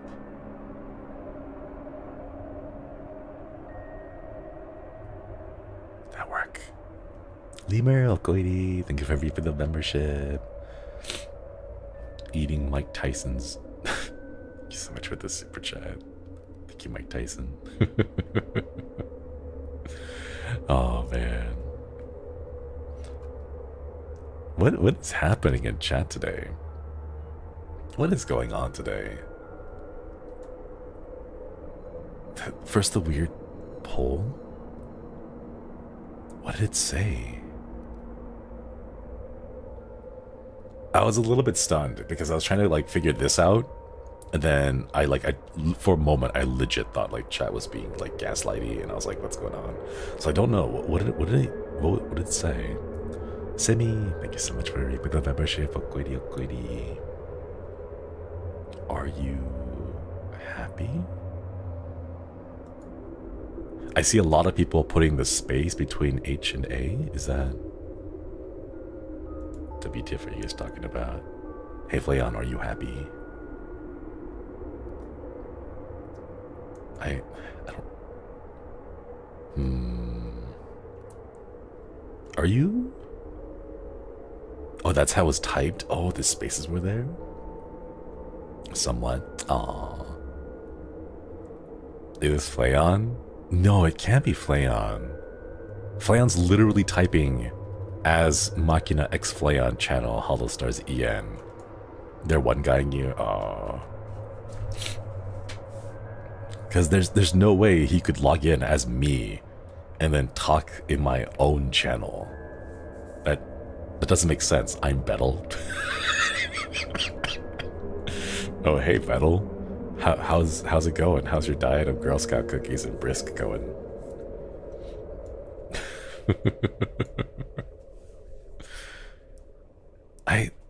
No, because here's the thing. If Flayon, because I saw the messages from myself Terrible, can't talk. COVID is hecking me over. No. Go get lots of food. Go get some kanji. You should get some kanji. It's gonna be good. So Lego, Grady, Flame was just doing tasks, bro. Just doing tasks, nothing sus. Gavis X Metal. You can get some kanji. It's like a rice porridge, but you can make it savory with the carrots, some mushrooms. When I was younger, what I would do is I would put in a little bit of like shellfish, but like something mild, like abalone, or like mussels, like chopped mussels. Ma'am, thank you. Guess you're getting the haunting you asked for. Nice knowing you, Shinri. It was nice knowing you, ma'am. It's good to know you, chat. When I get fully possessed, I will let you know what it feels like. Been having nothing but the crackers you get from the vending machine for like $2. They taste so stale. How long have those crackers been in that vending machine, just chilling in like the heat and the cold and the weather?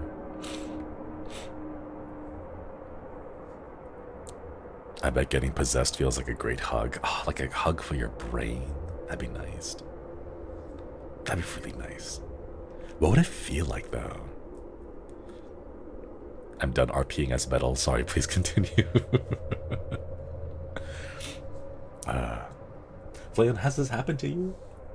Because we were just kind of like chatting about stuff, and then I saw messages for myself. Did you do that? How? Wait, no, you couldn't do that either, because if you also logged into my account, then it would also kick me out because I'm live right now, and then the chat would break again. Because that's how chat always breaks. So it couldn't have been you either. What? Too busy trying to cope via Spider-Man to look into your account. Okay, that's fair. I figured it wasn't you. Because that would kick me out. I'm not sure. Kundi-chan, can you send you a message? Aww. I don't know, chat. That was weird. Shinri messages showed for me, but they're all blank? What? Interesting. I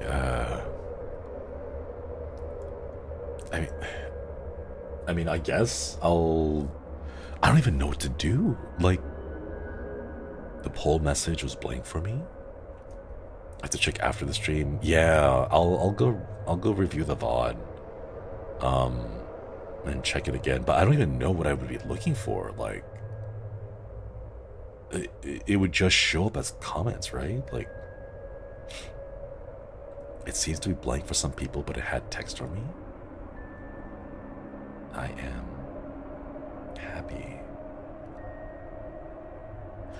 Wait, do polls even show up in VOD? Like in VOD things? It said, I am happy to see them happy together with you, Josuichi Shinri. That's all I wanted to say, really. Take good care of them. So it's nice, at least, right?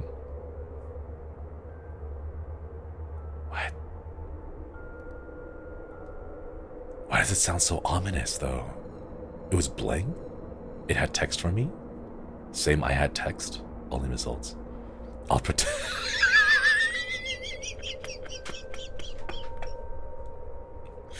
Iwa, hello. Thank you so much.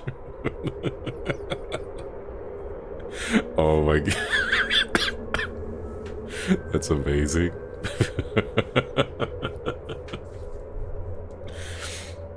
Hello, Iwa the Rock Johnson. Thank you for the super chat. Thank you.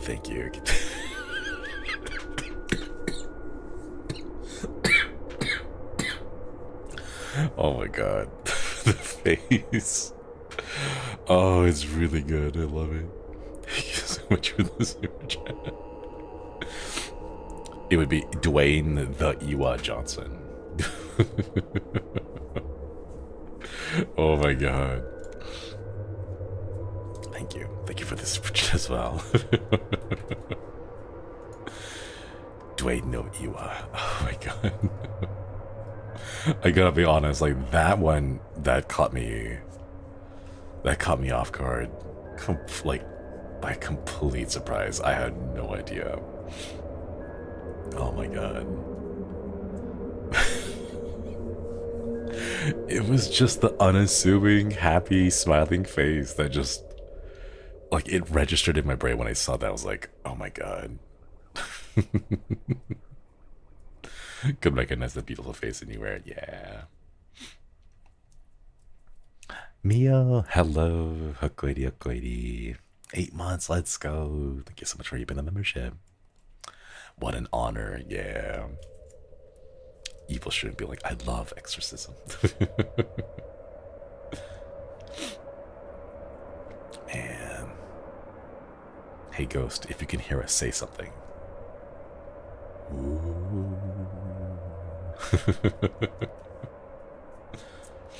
Oh my god. Speaking of, that reminds me, I have been loving the memes that have been coming out with things like, if ghosts aren't real, then explain this.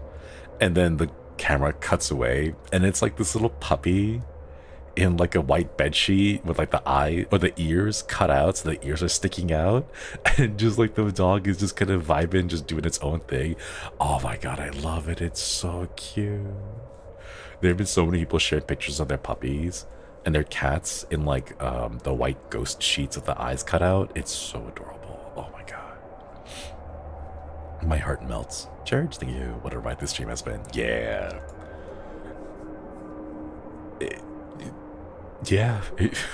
It's been weird. Oh man. Oh man. The trend is so cute. It's so adorable. I want to grab every single puppy that's like dressed up in the ghost, the little ghost sheets. They're so adorable. Going to a dog trick-or-treating event tomorrow. Excited to see the doggy costumes. Aww. I hope you have a wonderful time. That sounds so cute. A park full of dogs in costume. Oh, my heart. Fire duck. I'm calling you Shinri, the ghost Shinri. Thank you for the super chat. Thank you. Kimster, thank you for the yellow super chat. Back to exorcism, Shinri. Would try to hug Riz the ghost. Betel's mom would scare it off. Hakkas would roast multiple languages, and Flayon would use hyperspeed with multiple voices to scare it off. Imagine if a ghost tried to possess Flayon, but Flayon's own inner voices also voice act, so the ghost itself gets confused at which voice is really Flayon's and which one is his voice acting voice. Even the ghost starts hearing voices.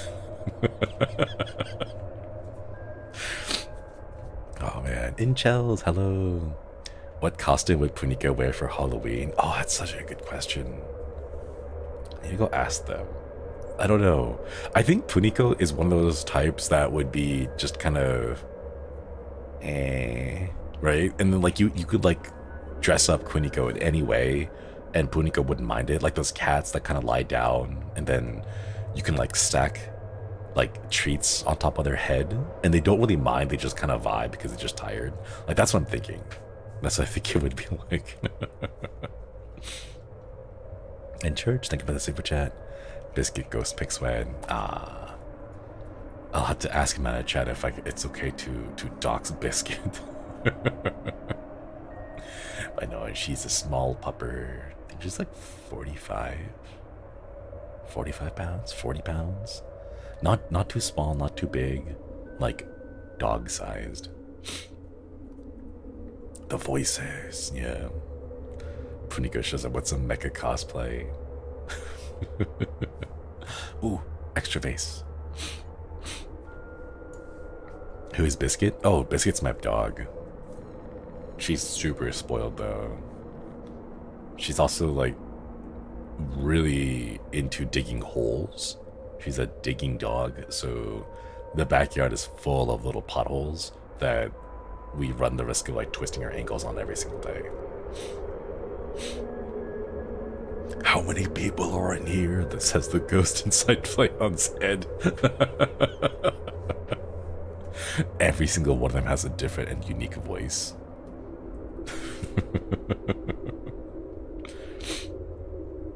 Punika with the little witch hat. Oh, that'd be so cute. That would be adorable. Digging for lore. Imagine Punika and Biscuit matching costumes. Can get a little hat for Biscuit. The same like casa hat that I have. That'd be so cute. Trash cats. Okoiri, okoiri. Imagine putting in a white blanket. Instead of cutting holes for the eyes and ears, we only see the frowny mouth. Oh, poor thing. I think Punika would be great to hug. Because you would hug and then, like the little squish. Oh my god.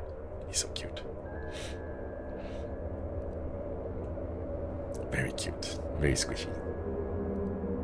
Imagine like a... what are they called again?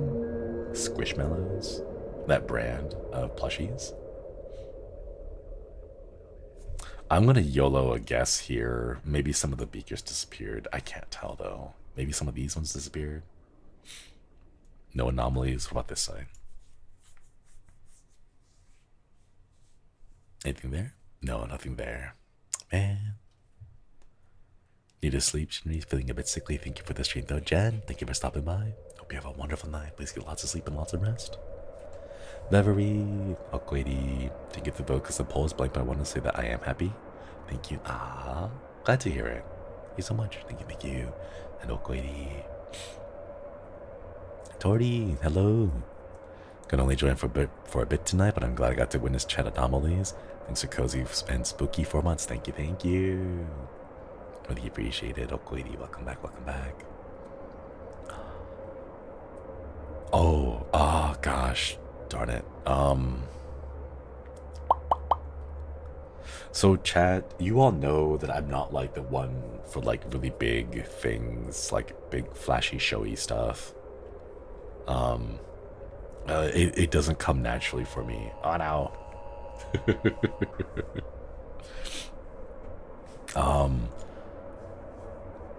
It's been a while since I made a mention of it for membership. There are new emotes. I'll just throw it out there. There's new emotes on the way. Membership coins have seen a teaser of it so far.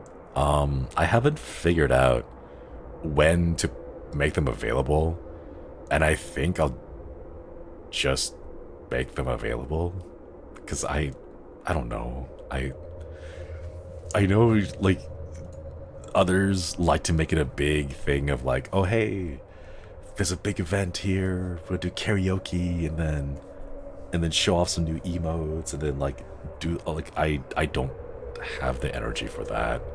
So I think I might just drop it. Could always be a Halloween surprise. I kind of want to post it before Halloween though, so that people have time to use it. So I think like before tomorrow's stream, I might just go make it available. Kava, hello, Koidi, thank you for reaping the membership. Welcome back, welcome back. But yeah, now I don't have the files like ready to go right now. I still have to go back and like upload them properly. But yeah, Friday is a special event. We do have like the Minecraft thing. Well, maybe we'll just use it for that. But yeah, I'll just Shinri, I love your energy. I'm sorry. I just drop them into the pond and let the quays gather. That's what I'm thinking of doing. I don't know. It's too much. I don't have the energy to like make a big show of it. We have emotes. It's been there for a week and a half, 2 weeks, I think. It's just been there, and the membership coins have been loving it. And I'm like, I've been trying to think of like what kind of event should I host to announce the new emotes, and I can't think of anything. Don't you have a membership stream tomorrow? Oh, we do, don't we? It'll be not horror shorts watch along, but it'll be a horror mediums watch along because we'll be watching like slightly longer short horror stuff. But yeah. A haunted house tour. Ah, gosh. I need to find a haunted house. I've been looking for haunted houses and I haven't been able to find one that's like actually haunted, you know? Not everything needs to be high energy things. I do love energy. I do enjoy low energy things. I suppose, but I kind of feel bad. I feel like I should be doing more high energy stuff, but ooh, Jet. Ooh. Spooky face. Son the bear. Do ghosts pay rent if they live with you?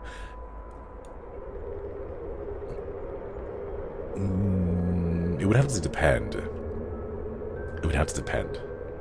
If they are able to help provide, like, you know, services, then like they wouldn't have to pay. That sounded really bad. I meant like if they like in the summertime, like if I can have the ghost hang out instead of using my air conditioner, because ghosts naturally cool and make everything cold, you know, like that's what I mean. You know, like if I can save money on air conditioning, then like that would be their form of payment, quote unquote, because like I don't have to pay for my AC. The ghost can just chill in the living room and they like reduce the temperature for the free AC, exactly, right? Like that's what I mean, you know. They can snake a drain, exactly. Like I don't know, like chase away unwanted solicitors and stuff, you know. Mr. Weirdness, thank you for the super chat. Last time I went to a haunted house, my twin brother got clotheslined and then fell down the stairs. Oof. Ouch. Oh no, I hope your brother was okay. That sounds really painful. Ooh. Spooky writing on the board. I still think this frog is really cute. Man, thank you for the super chat. I could build your haunted house in Minecraft. That could be an event. Oh, I could, but how do you make it spooky? I want to know how to make it spooky. Like, I don't know enough about, like, command blocks to make scary noises and things. Although I do want to try that. That sounds like it could be really cool. Imagine being a cute ghost being flirty with the guy saying, "Hey, can you get the clock out of the sink?" It's like, "Hey, while you are here, could you just like reach into the sink and just unclog it? That'd be really nice, you know." Kyle, thank you for stopping by. Hope you have a wonderful night. And Lynn, hope you get lots of sleep as well. A lot of sentences build mortgages and loans. It'll just be like a minecart ride through a house, and the only thing that you see is like internet bill, phone bill, house, like car insurance bill, gas prices. Like, it'll just be that. Oh man, student loans, Thanksgiving with the relatives. Oh no, not Thanksgiving with the relatives. Jury duty, exactly.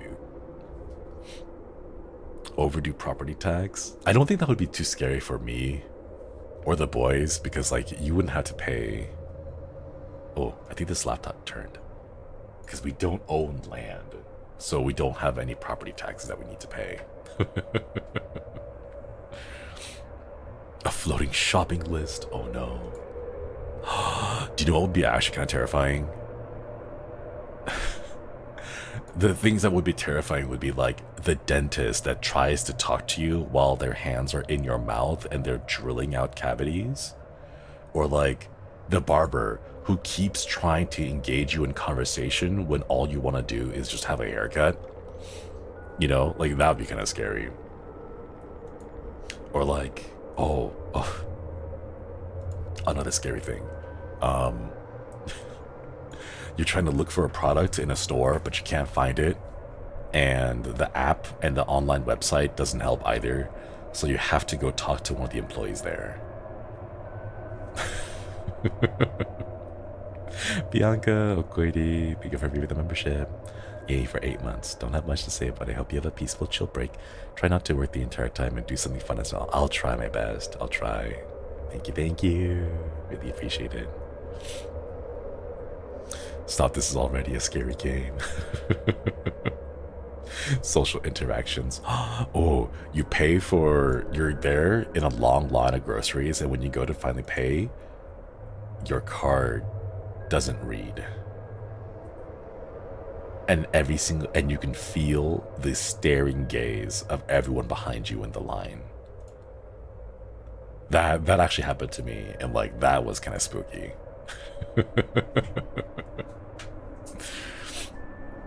I just have a blank stare on my face while getting haircuts. It makes it impossible to converse with me. I wish I had RBF specifically for those moments, you know? I had to say no thank you to the solar salesman at Costco. Oh, man. In Japan, if you walk around, in some of the more populated like city areas, there are like straight up cults. I'll warn you, they're like straight up cults that have people with like a whole bunch of brochures and a clipboard and flyers and stuff, and they will hound you down. They will like follow you to make sure that you sign and give away your information and like take all the brochures and stuff. It is wild. I've heard, yeah, there's like quite a lot of those. Ah, my throat is like phlegmy again. I don't like it. Was this always here? And wasn't it like, I don't know. I can't tell what's an anomaly and what's not anymore. RBF is so bad, people have to tell me to stop furrowing my eyebrows. No. Bark at them. Same in South Korea. Oh no. Gotta be careful, chat. Gotta be very careful. Oh, that is so cool. Look at that. Ooh.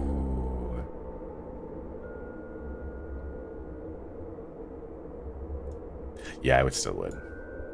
Still would. Anything that's changing over here? No, I can't see anything. Like, there are too many bags of papers, you know? Like, you don't have to work. Think about it, chat. Think about it. Okay, hear me out. Hear me out. All right? You don't have to ever... what was that one song? The one song where the lyrics are like, you're kissing someone, and then you opened your eyes and you looked at them while making out, but their eyes were open, and the lyrics are like, your eyes were open, why were they open? And it's like, you had to have your own eyes open to see their open eyes, right? So like, what is happening there? Grenade by Bruno Mars. Yeah, there we go, right? It doesn't make sense to me. Like, I'm trying to imagine how awkward it would be to make out with someone, but without closing your eyes. Like, think about it, right? You're there, but your eyes aren't closed, right? They're wide open, and you're staring at your partner while making out. You have the whole like head tilt thing going on, right? But you're staring and you're making eye contact, right? And think about it, because from Bruno Mars's point of view, he's going in for the kiss. He's got his eyes closed, right? And he's like making out, and then he opens his eyes, and then he notices the other person with their eyes open, and you don't know how long they've been staring at you with their eye open, right? And then you have the exact same question. Why were they open? Why were their eyes open? You know? But like, if you didn't have eyes, you would never have to worry about that. You know, you could just make out, and then you open your eyes, there's nothing there. You don't have to worry. The awkward point of like making out with your eyes open and like staring into each other's eyeballs, you know, wouldn't be there because they wouldn't have eyes. So you wouldn't have to worry about that awkwardness, you know? You'd just be there and be like, oh, cool. You know? Schrodinger's Island. Thank you for the super chat. Thank you.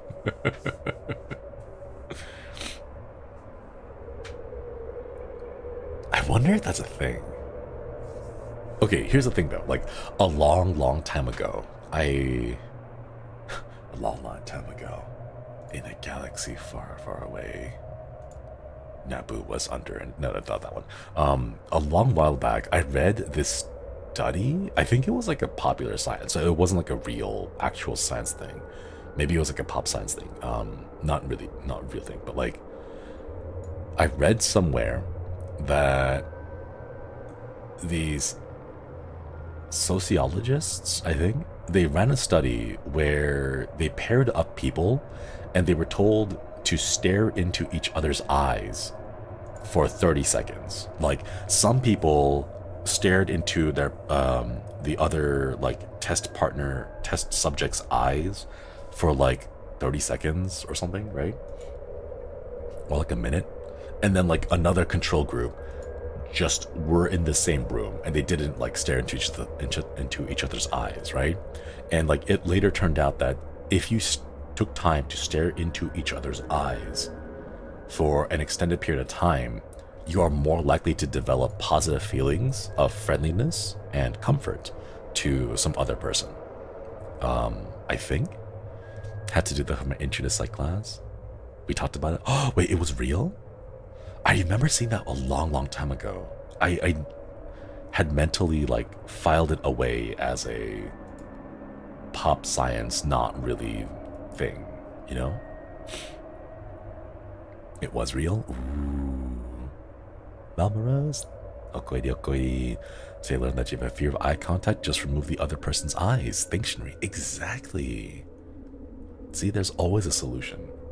Modern solutions, or modern problems, require modern solutions. Easy peasy. Also, Okoidi Malmaros, thank you for giving the membership. Which part of the eye do you look at? You look into the pupil. The part that goes like right into the brain. It's hard to look a lot of folks in the eye, legit squint. Hang on. Wait, let's try this.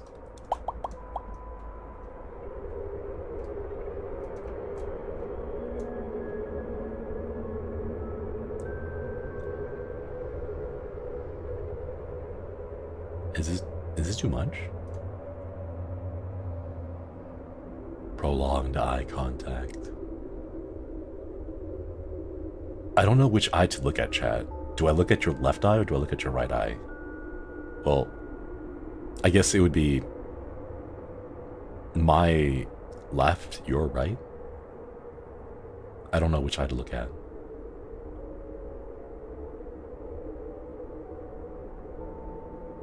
I can't tell. I'm gonna pick one. I'm just gonna pick one because I can't. Okay. Can you actually see my eyes like darting between? Okay, I'm gonna pick this one. I'm gonna pick my left, your right. All right. Okay.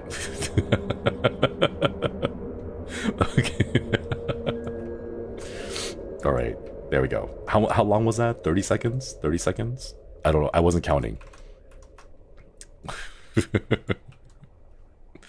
Wait a minute. Hold up. Mavis, Casey, Okoidi, thank you for the memberships. And Church, thank you for the super chat. Thank you. I couldn't pick though. It's really hard. You're supposed to stare at one of those. Wait, no.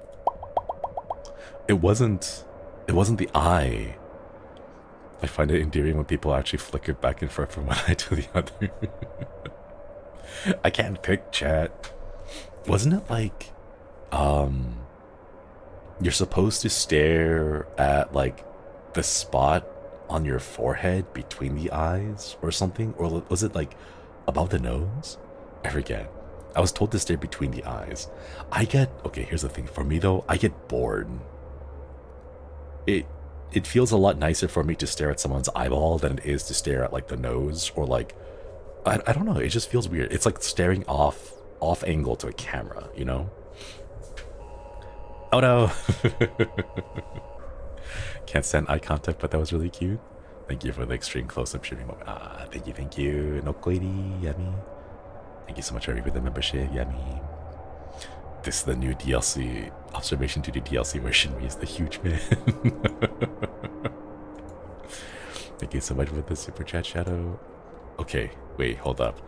I want to succeed in at least one. So let's try the hospital. Because these are not working, chat. I want at least one. At least one. Yeah. Always look at the ears, nose of the general zone.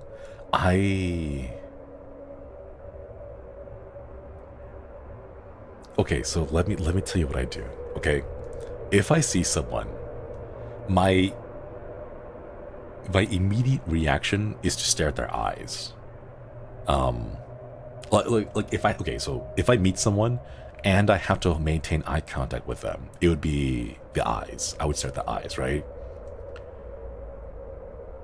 But if they're talking, I can't help but stare at their lips. Because like it's the thing that moves, you know? It's the thing that's like it's got action, constant moving.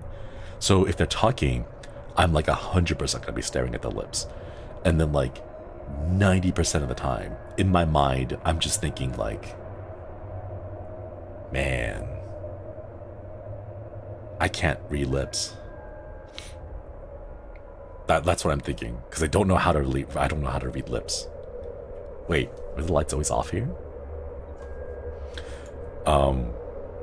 So like half of my brain is like constantly thinking like I can't read lips.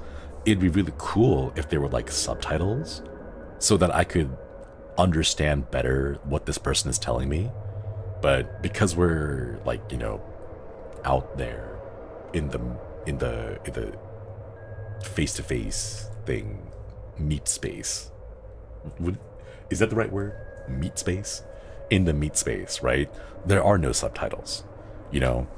So like that goes on my head. I have a friend who's hard of hearing and their ability to read lips is so cool. I would love to have that skill. It's so cool. But no, for me, it's just I stare at the lips because 1, lips are pretty in general. 2, they move. So my short attention span is like, oh, movement. I like that. So I'll stare at it, you know? And then the third one is I'm having a very difficult time focusing on what the person is saying and telling me because I am distracted by their lips. So if I had subtitles, it'd be very nice to have subtitles to keep me focused and on track. Like in that order, those 3 things go through my head whenever I stare at someone. But yeah. Okay.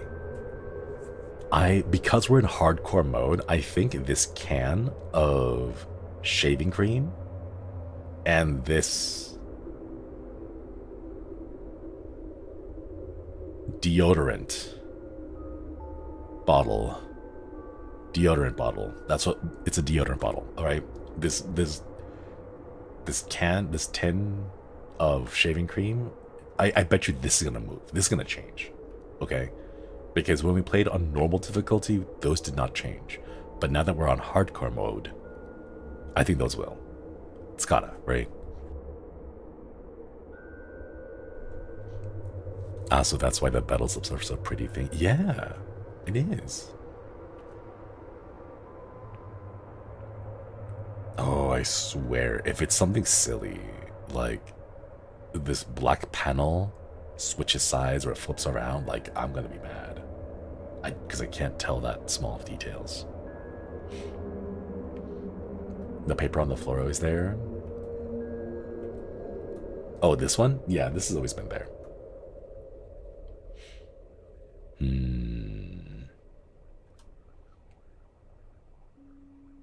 Oh no. There's already multiple. Oh no, are you serious? I can't tell anything different. Soda? Was this the soda machine maybe? Silly intruders, yeah. Home sweet home. Oh, that's kind of spooky. Home sweet home? But in an abandoned hospital? No, that's eerie. That's really spooky. Okay, let's see. Keep our eyes out for any more changes. Yo, right? I really like it when games do that, though. I mean, not even just games, but like horror movies in general. Like, I feel that is such a good trope of the idea that, hey, don't you want to go home? It's scary here. I wonder if there's a chair supposed to be behind it. Why don't you just go back home, someplace safe? Ah, I knew it. There was a chair behind that. In the back? I don't know. Certainly makes home scarier, yeah. But I think that's what good horror movies do. Good horror movies take things that are supposed to be safe and comforting and make them odd, just a little odd. It doesn't have to be that you take the house and you make it evil. You know, absolutely not. That's going too far, right? But what you want to do is you want to take the house and make it unsafe. You want to make it foreign. You want to make it a little bit different. I think that is where it's really good, right? Takes away the feeling of security. Exactly. Because if you just turn a house into like, just splash blood all over the place and you make it a disaster, it's like, okay, cool. My brain can automatically check off the home is no longer safe, you know? And then you filter it away and then you just treat the entire area as dangerous, right? But like, I don't know, maybe your daughter or your son starts humming a song that you heard somewhere else. Like you hear, like maybe you're going out there into like a haunted house, right? And then you hear this like scary music box just kind of playing this tune, this eerie sounding tune, right? And you're like, that's weird, right? And then you go home, you think nothing of it, you go back home, but then like, you know, maybe your partner is just humming that song, the exact same song, and you're like, wait a minute, where did you hear that song? Why are you humming it? And then they'll be like, oh, I don't know, I just, you know, it just came up in my mind. And that's it, you know, like that kind of stuff. That kind of stuff, right? Yeah, they weren't there. There's no way that they would ever have been able to hear that specific melody. See that? Oh no, you go home and you hear your partner just humming do do do do do do do do do do do do do do do.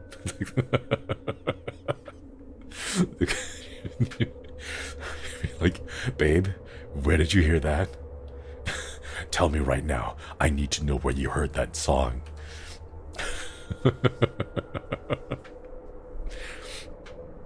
I come home and my spouse is humming the Shinri loading screen music. Aww.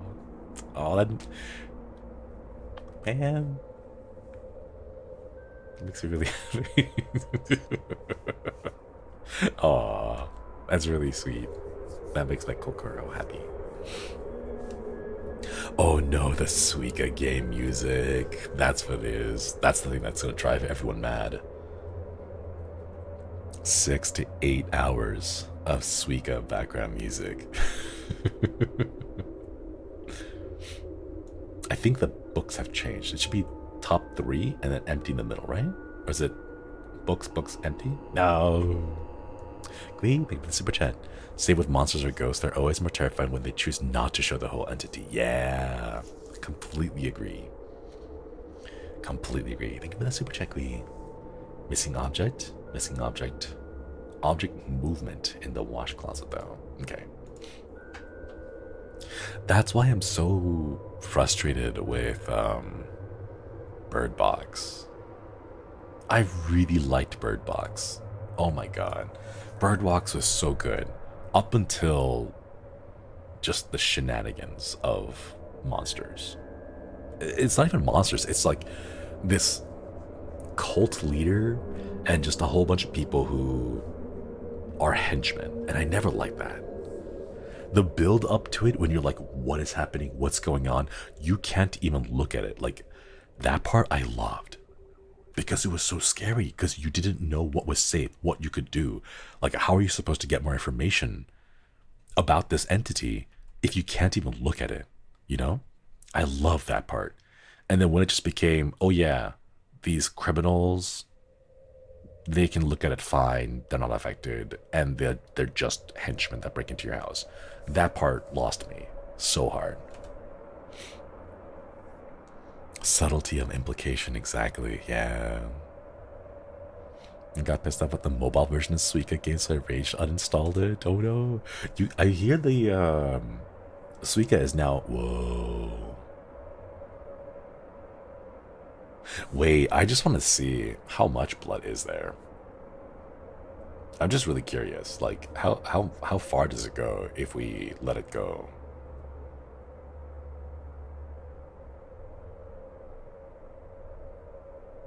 Oh, is that it? I I expected there to be a little more. They're just like they're just like, oh, it's gonna be spooky blood coming out of the drain, and then you're just gonna stay there unimpressed. You're like, nah, I've seen more blood. I've seen more blood. I've watched the movie Carrie. There's a lot more blood than that.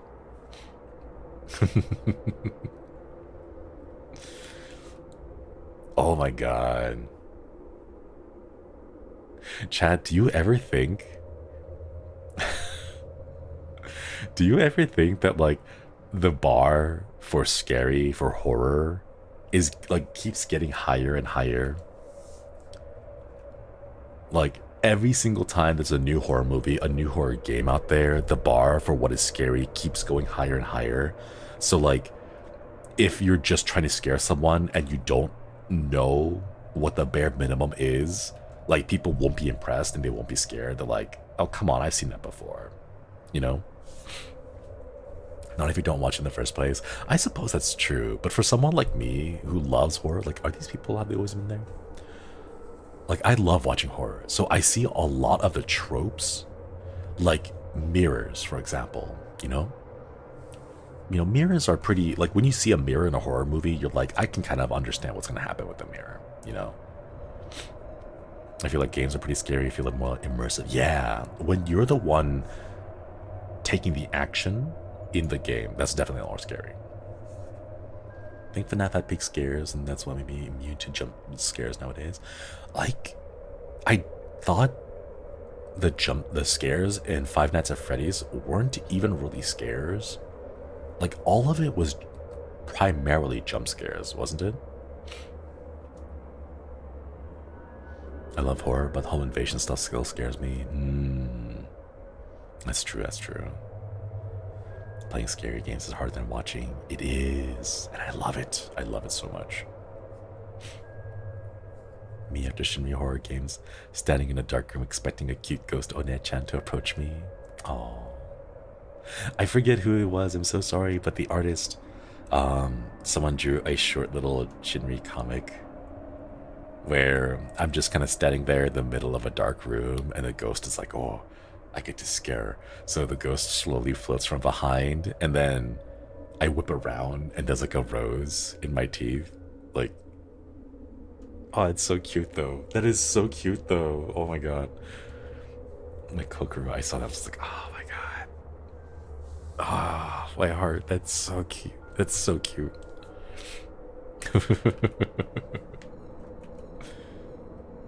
Man. There's like, I don't know, there's also like a whole bunch of like really smooth, like cute moves. I don't know, what was that? I think it was like a K-drama, I think, or something. But basically like the guy like leans over, and then like they're like talking with the girl, and then he leans over, right? And then he points to like something further behind, like just out there in the distance, right? Like to the side. So like the girl has to like turn her head over to the side, right? And then what he does is like he leans in a little closer. So he points and goes like, oh, look at that over there, right?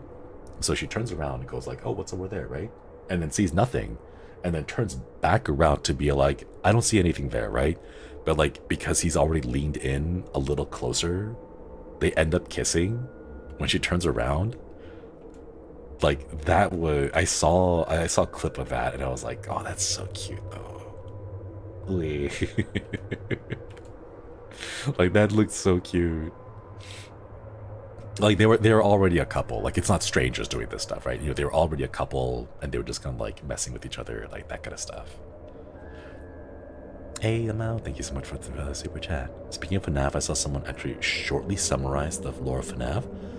The entire video is 8 hours long. Oh my god, 8 hours? Jeez. That's so much. Oh, wait, the bottles are missing. How is 8 hours a short?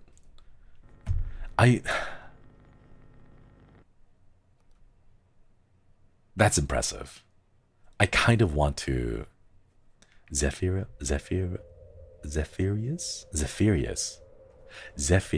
Okay. Oh, thank you so much for the art. Thank you.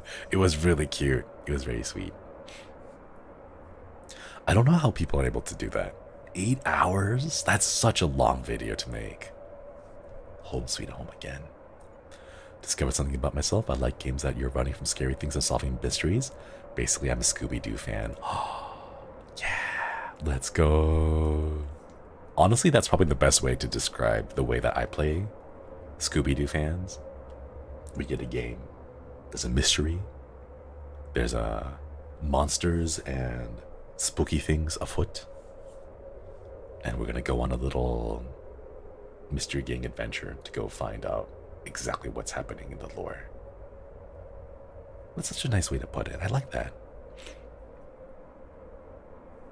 We should narrate Nat Geo Wild. Oh, I wish. National Geographic hooked me up. I think this cup was supposed to be on this side, not there. No, I am incorrect. Mast. Oh, hey. You're able to get your account back. Let's go. Do you think you can try to get perms for Fears to Fathom? It's a game about real life experience people had made into a game. It'd be fun to play. I have also put in perms for that one. Yes. But no, we have not gotten perms for it. I'm sorry. Almost every game that chat can recommend or like suggest has been put in as like game perms. So, oh, you're on your phone. Well, at least it works on the phone. That's good. I'm glad it's able to work on the phone, though. Hopefully, you're able to get the help needed to make sure that works on desktop as well. There's a lot of games out there that I put in perms for, and I can't get all of them, chat. I'm really sad. Oh, cheers again. Astroloman, thank you for stopping by. Hope you have a wonderful night. Please take care. Can anyone let me know if there's jump scares in this? Not particularly. There are some like startling moments, but I wouldn't say that they're jump scares. Like there'll be times every now and then there'll be a person standing here when you switch cameras. That may be startling, but I wouldn't consider a jump scare because it's not accompanied by loud noises or anything. I hope you can get the perms. Yeah. I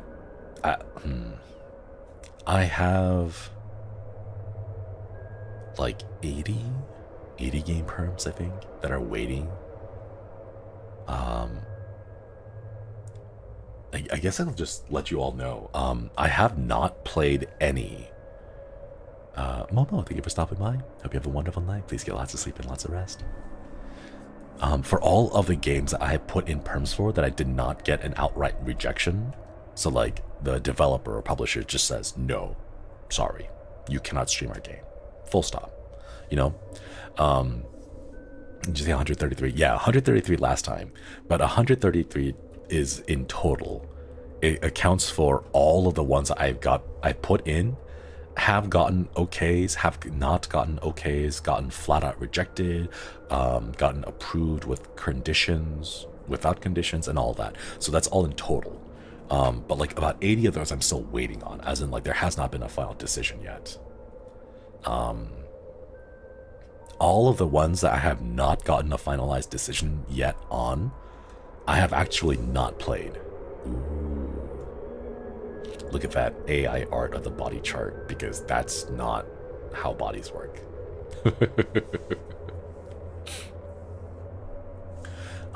So I have not played those in the hopes that when I do get the permissions for it, I'm able to play with you guys.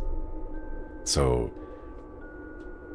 like Fierce to Fathom, I've seen it. I've seen other people stream it. I've seen other people have fun with it. But I'm personally not playing it because I want to wait until I get the perms approved for it to play all together with you on chat, together on stream. So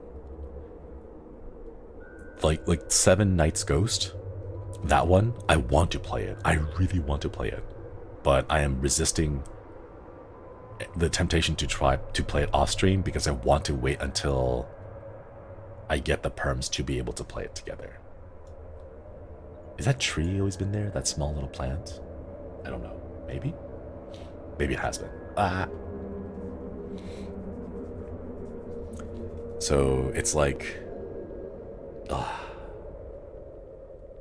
I want to play, but I must resist, because when I do get the perms, or if I get the perms, I should say, if I get the perms, it'll be so much nicer to be able to play it on stream with everybody. Oh yeah, chat. Oh yeah. Any indie games among those? Quite a few. Quite a few. No. I have no perms and I must stream. Alright, we got 7. Missing objects. It was all missing objects. Maybe it must be like small, tiny missing objects. Sounds like the one that showed up earlier. Oh yeah, there was one. There's something weird going on with chat, and like some messages were appearing in chat. I don't know. I'll go review it.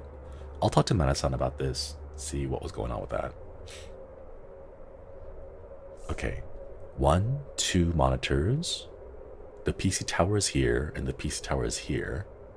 There's another one here. Keyboard, keyboard, keyboard. Mouse, mouse, and the telephone. A piece of paper, and like succulents. The top is there. 1, 2, 3 is empty. 4 has binders. 1, 2, 3, 4 on the poster. Is there anything else that could be disappearing? Like maybe the trash can disappeared. I don't know. Maybe it was a trash can, or maybe like this folder up top. Maybe that's the one that disappeared. Let's check out some of the other ones though. The hands on the clock? Yeah, we'll double check the clock. We'll double check the clock. Ah, blood already. Let's go. Wonder if the MC of this game just works from home or something. Probably. I'm sure you could do this at home.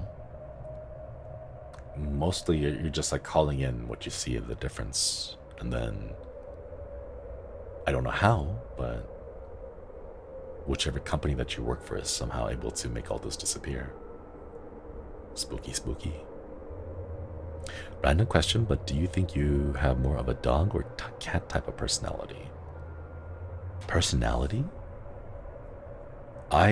Personality-wise, I'm definitely more of a cat.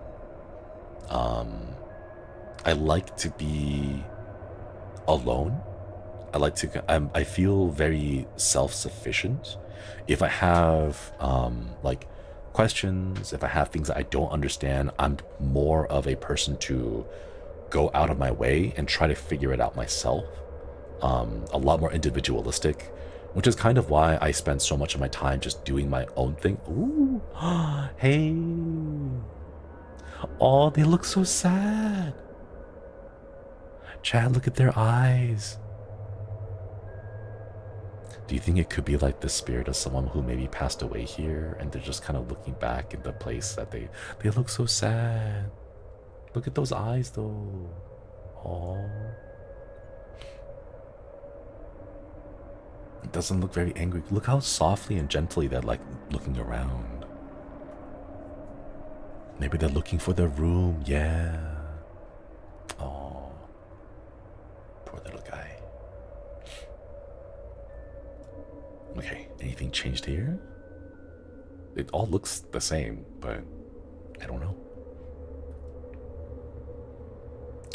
But yeah, personality type wise, I would definitely consider myself more of a cat person than a dog person. Although I love Biscuit. Hold gently, yeah. It will be safe, it will be okay. But yeah, it's so comfy I fell asleep. Nice, let's go. We love that.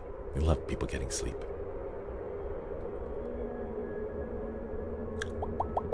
I want to get a cat. I want to get a cat too. I'll get a cat like much later though, because right now I already have to take care of Biscuit, and that's quite a lot. So I'll have to wait until I get a cat. But I think a cat would be great. Get EP streams, yeah. Have you ever heard about the MBTI personality types? I have. The last time I took an MBTI test was, I think, with that 16 personalities one. If I remember correctly, I got ISTP, which, by the way, chat, fun fact, I got ISTP, and there is another test that says, like, if you know your MBTI type, you can put it in and find various characters in like animes, in movies, and TV shows that also share the same like personality style as you. And guess which person I was most like. Just take a wild guess. Okay, there's too many media. I'll just limit it to one. Stranger Things. Stranger Things. There's one character in Stranger Things that apparently I am like 90% of a match with. Light distortion in the patient ward. 11? No. Hopper, yeah. It was Hopper. Yeah. And for those of you who have seen season 3, the finality of season 3 before season 4, yeah, you it's so on brand. It's so perfectly on brand. I haven't seen Stranger Things. Okay, I won't spoil it, right? But at the end of season 3, a character named Hopper does a thing, and then you'll be like, okay, that's absolutely Shinri coded. You know, like you'll see it and you'll be like, yeah, I guess I know what he's talking about now. At the end of season 3. The single dad energy right there. Oh, I think the chair moved. This one down here. I can infer what it is knowing you. Oh, is it that easy? Is it that obvious, chat? I mean, I guess it is, right? It really is. Yeah. Guilty as charged. I can't argue against that. There's no way to defend it. I will embrace it wholeheartedly. The thing that you're so desperate to do for some reason. For some reason. I'm sure there's someone out there who's able to like psychoanalyze exactly why it's like a thing. But I'm not ready to unpack that can of worms. Not on stream, at least. So we will deal with that when the bridge comes, you know. What was the phrase? We will burn the bridge when we get to it. Exactly. Yeah.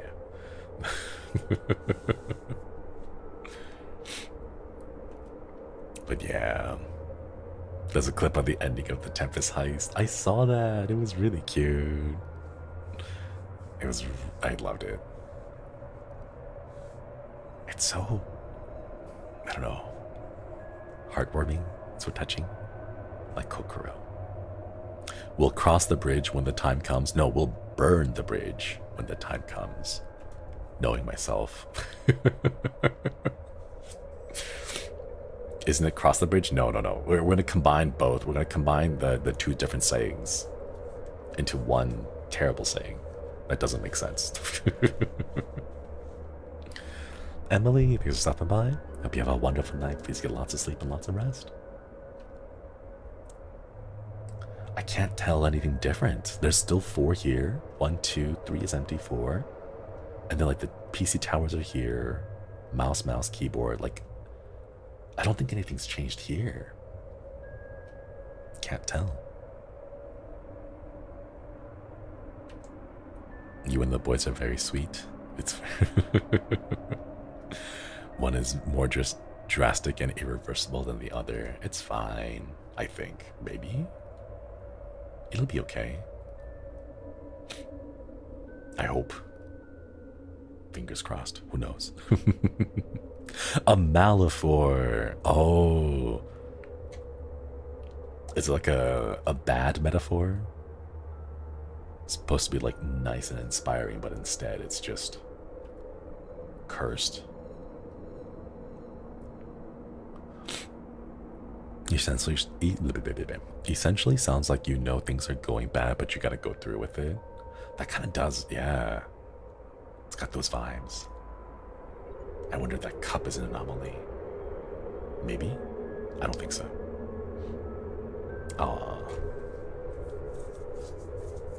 I'm really bad at this. It's very difficult to pay attention to minor details while streaming and also chatting and talking about, like,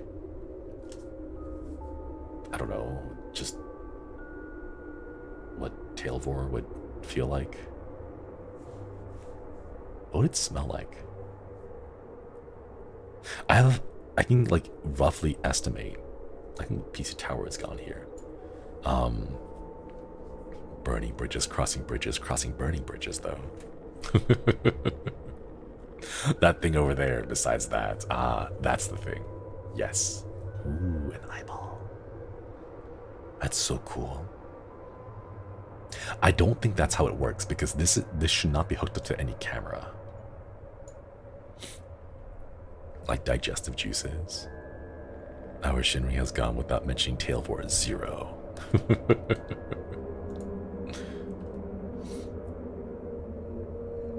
So about Tailvor, no, they just National Doctors Day? Has it always done a National Doctors Day? I don't know, maybe. I'm just gonna YOLO a random guess. Honestly, not paying attention to the game, just enjoying the constantly changing conversation. Yeah. Probably not that good, I imagine. I'm just thinking, like,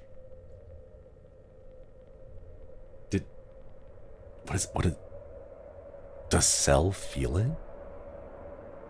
Like, what does it feel like for Cell? What does it feel like for the victim? I'm just really confused. They don't deserve their own day. They get enough recognition. Speaking of easily missed details, I spotted a gecko in my recyclables, got stuck in an open bottle and didn't realize it needed to. Oh no! I hope you were able to save the gecko. Poor little thing. It must have been terrified. Okay, anything over here? I think this all looks good. The trash can's there. 4 things. Perfect. Gala, thanks for stopping by. Hope you have a wonderful night.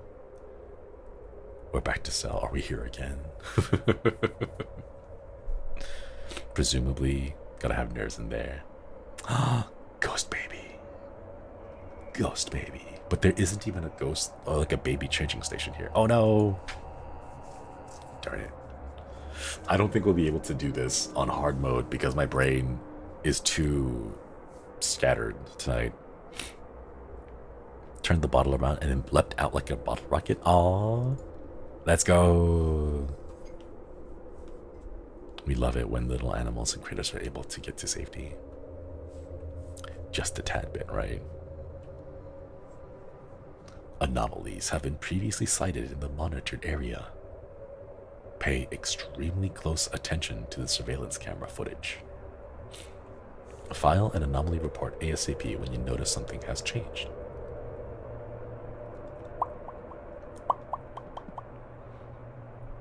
I assume it's something akin to a trampoline burn, but forever. I've not had a trampoline burn before.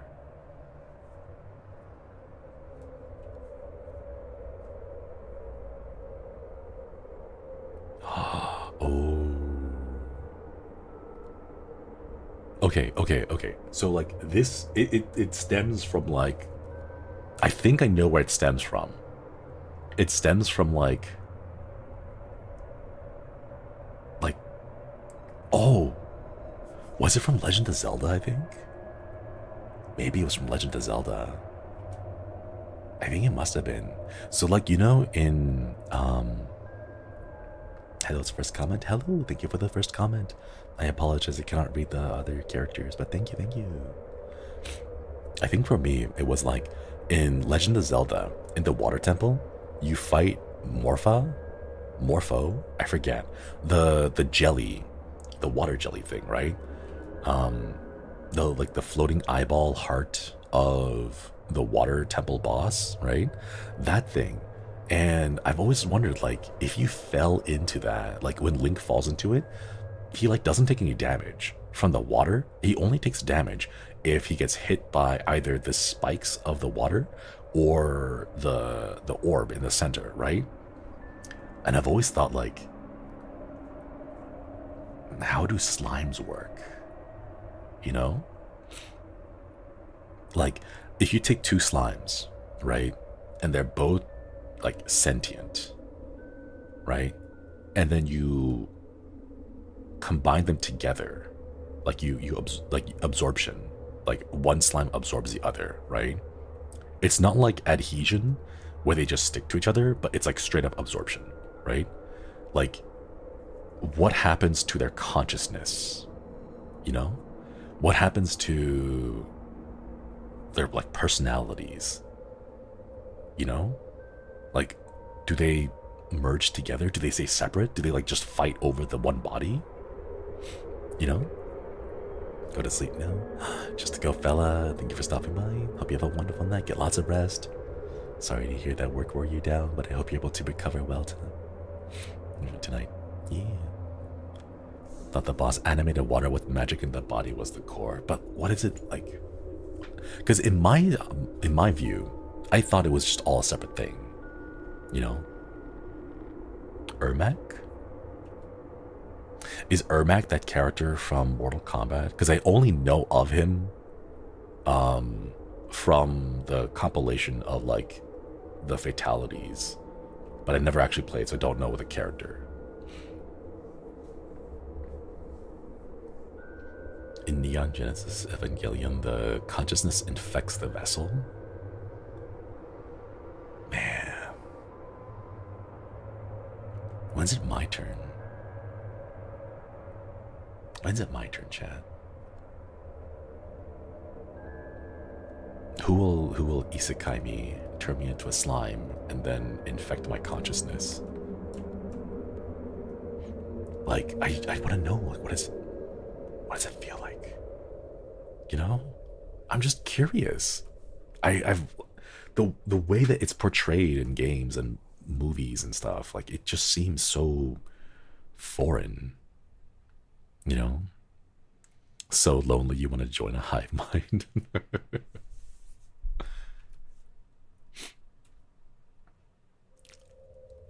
Yeah, I don't think we're gonna have a successful shift tonight, because I genuinely cannot. Oh, TV's on, or monitor's on. Like, I don't know, chat. I'm just curious. There was an old webcomic I used to read called Irma, a little ghost girl who's the result of a guy getting very close with his ghost wife. Aww. I hope it was a cute and wholesome one. It really is hardcore mode, yeah. Some of the changes are so subtle, I just cannot tell.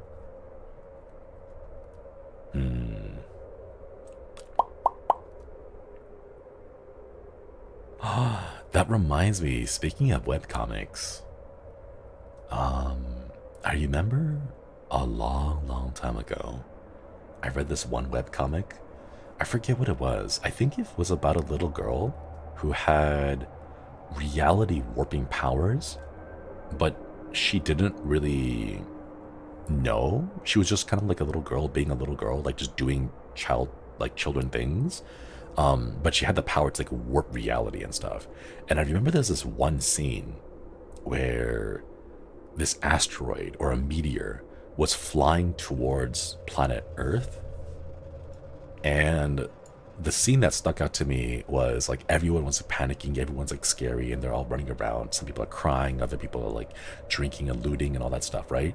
But the very last scene was this little girl standing on top of a giant mountain, facing the asteroid with a baseball bat in her hand, because she like actually has the power to bend and warp reality to like actually physically hit the comet back with that baseball bat and knock it out of the way. Like that was cool. I forget what comet that was though. Like that scene sticks out in my mind as a thing that I read a long time ago. Oh, lights in the patient ward. Minus? By Kiwis by B? Is that the one? Wait, hang on. Comic minus Kiwi by B? Is it? I think it is this one.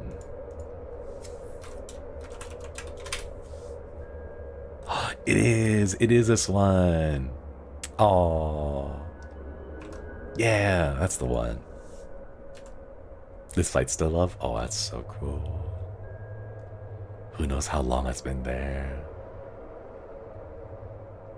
Potato, thank you for stopping by. Hope you have a wonderful night. Please get lots of sleep and rest. Similar comic called Leo, but this kid is a boy. I love those stories.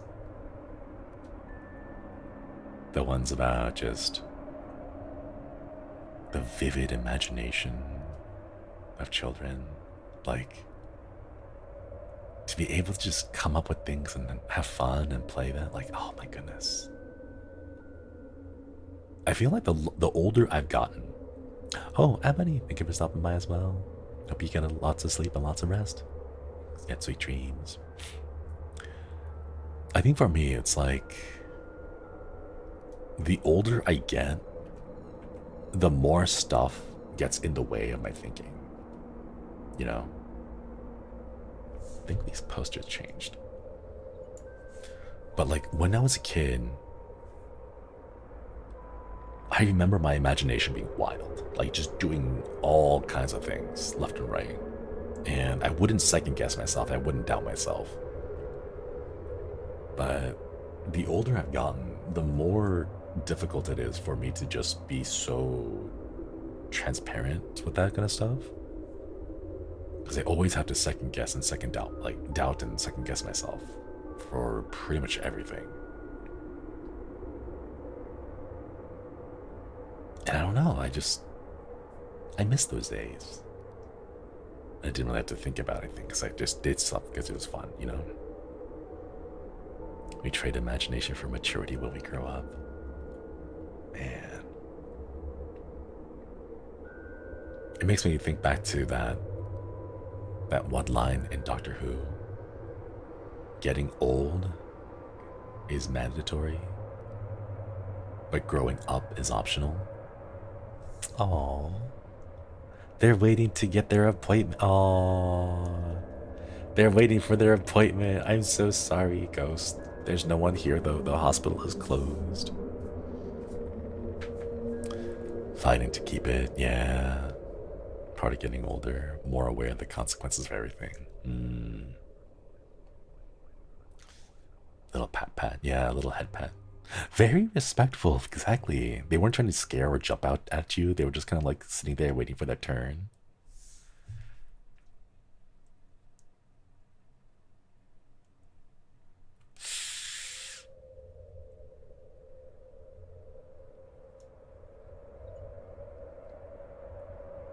I would, yeah, I would brush their teeth.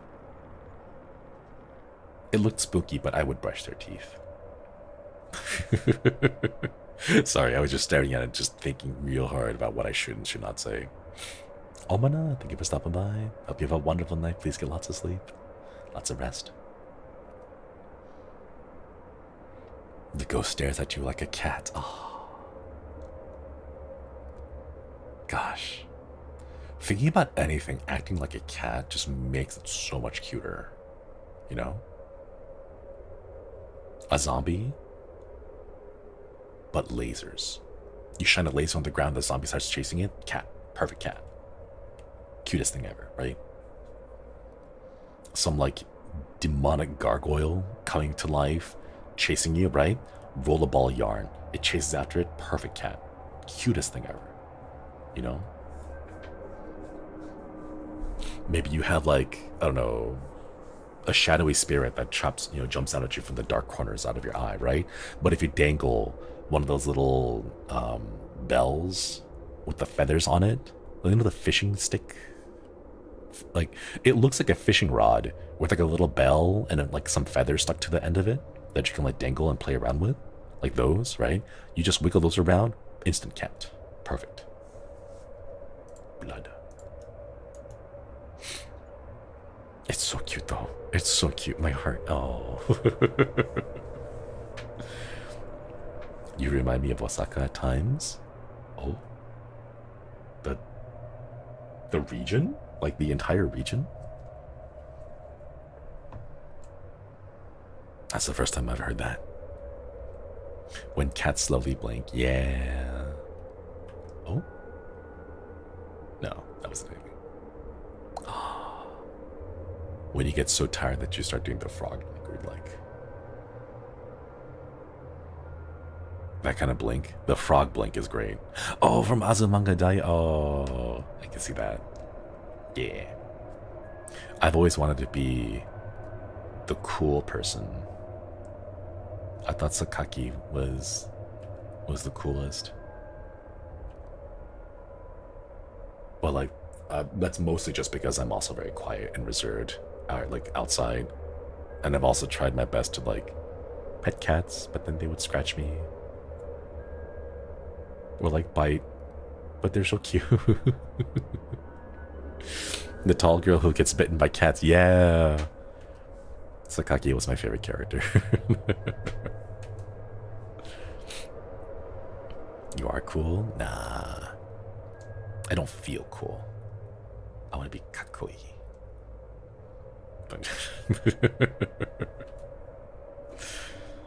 You really are Sakaki coded? Am I? Am I really? I want to know. Am I? You are? Back from my workout. Flexes fins, no muscles. Working out's good though. Get that exercise. Let's go. There's a scene in What We Do in the Shadows. They defeat a werewolf by throwing a squeaky toy off the building and he jumps off to catch it. Oh, that's so cute. What's this person doing here? Okay, we're gonna lose because we already have all the... Sir. Gui, thank you for the super chat. Words, ah. Thank you. This poor person, this poor patient, like, he's looking for help and he can't find anyone because the hospital's closed. Like, imagine how disorienting this must be for you. Like, we're gonna blot that. No, I want to keep the VOD here. Imagine how disorienting it must be to like wake up and be the only person in the hospital and no one else is around.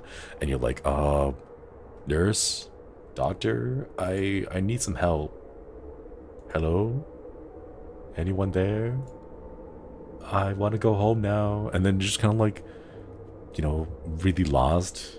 You don't know how long you've been there. It's so quiet. Like, oh, poor guy. Must be scary for them, yeah. Yeah, like the opening scene in Walking Dead. Exactly. Yeah, like the beginning of Walking Dead. Man, that would be so disorienting. It's okay, we can help him out, yeah. Send over the company? I don't know what company this is we're working for, but like send over the company employees, some of the guards or something to no. Wait, excuse me. Oh yeah. We could not do it, chat. No, not again. Me when my mind decides not to work. We ever played Corpse Party Dead Patient? Opens in the hospital like that. No, I only played Corpse Party Blood Covered. I do want to try playing Blood Patient, but I don't actually know if we ever get perms for that. But yeah. Alright, chat. It's been about 3 hours. I don't think we'll be able to do this on hardcore mode because we can't even get past like 3 a.m. Or even like halfway through the night shift because I get way too distracted with chat. Ooh, yeah. Curse Party developers making a dungeon crawler RPG about lesbians. That's cool. I'm curious to know what aesthetics. But yeah. Alright, chat. I think we'll go and call it here. I actually did not have food, so I'm feeling really hungry. My stomach was growling a couple times during the stream, and I don't know if it showed up on, if it like got picked up at the mic. But if it did, I am hungry. But yeah. Real quick chat. As we approach the end of October, I'm going to be taking a bit of a break at the beginning of November. Currently, I'm looking at maybe November 1st to about November 9th or 10th or so. So about a week and a half break. I just want to start making the announcement now, early on, so that when I don't stream the week after next week, people aren't caught unawares. So just a little thing. We have a membership stream tomorrow, and I guess I'll just go ahead and release the emotes then too. But yeah, thank you all for stopping by. Honey Bunny, Okoiri, thank you for the stream and making your horror games less scary. Hope your food is really good. Thank you.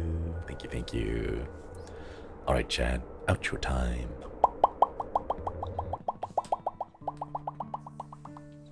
Alright. Axel's birthday. Oh yeah, Axel's birthday is there. I do have to show up for Axel's birthday. A Marble Hornets watch along? Oh my god, that would take like 20 hours. I don't know how long. Maybe it'll take a long time to watch it all, but that'd be so cool. That'd be so much fun actually. Ooh, there are a few like longer horror shorts that I do want to watch. They're like 20 to 30 minutes long or so. But yeah. Let's see. Tomorrow we have some watch-alongs, and then after the watch-along we have the Minecraft Hardcore Challenge with the JP Senpais, and then on Saturday we have another spooky Koipi Pasta reading stream along with some of the more classics of the olden days, and then on Sunday we're gonna do our best to try to finish White Day. But yeah, thank you all for stopping by, everybody. Let me go ahead and send you off on a raid to someone. I don't know who's currently streaming at the moment. Let me refresh. YouTube, please tell me. I don't see anyone. Looks like Fuma Senpai is currently streaming Street Fighter in about an hour from now. Yeah, so we'll send you over to Fuma Senpai's waiting room. He's gonna be playing Street Fighter in about an hour. Thank you all for stopping by. I'm gonna go grab myself some food. And I'll see you all soon, Chad. Ratmira Bob, or Matmira Rob, thank you so much for re-upping the membership for Koiri. Have a wonderful day, everybody. Good night.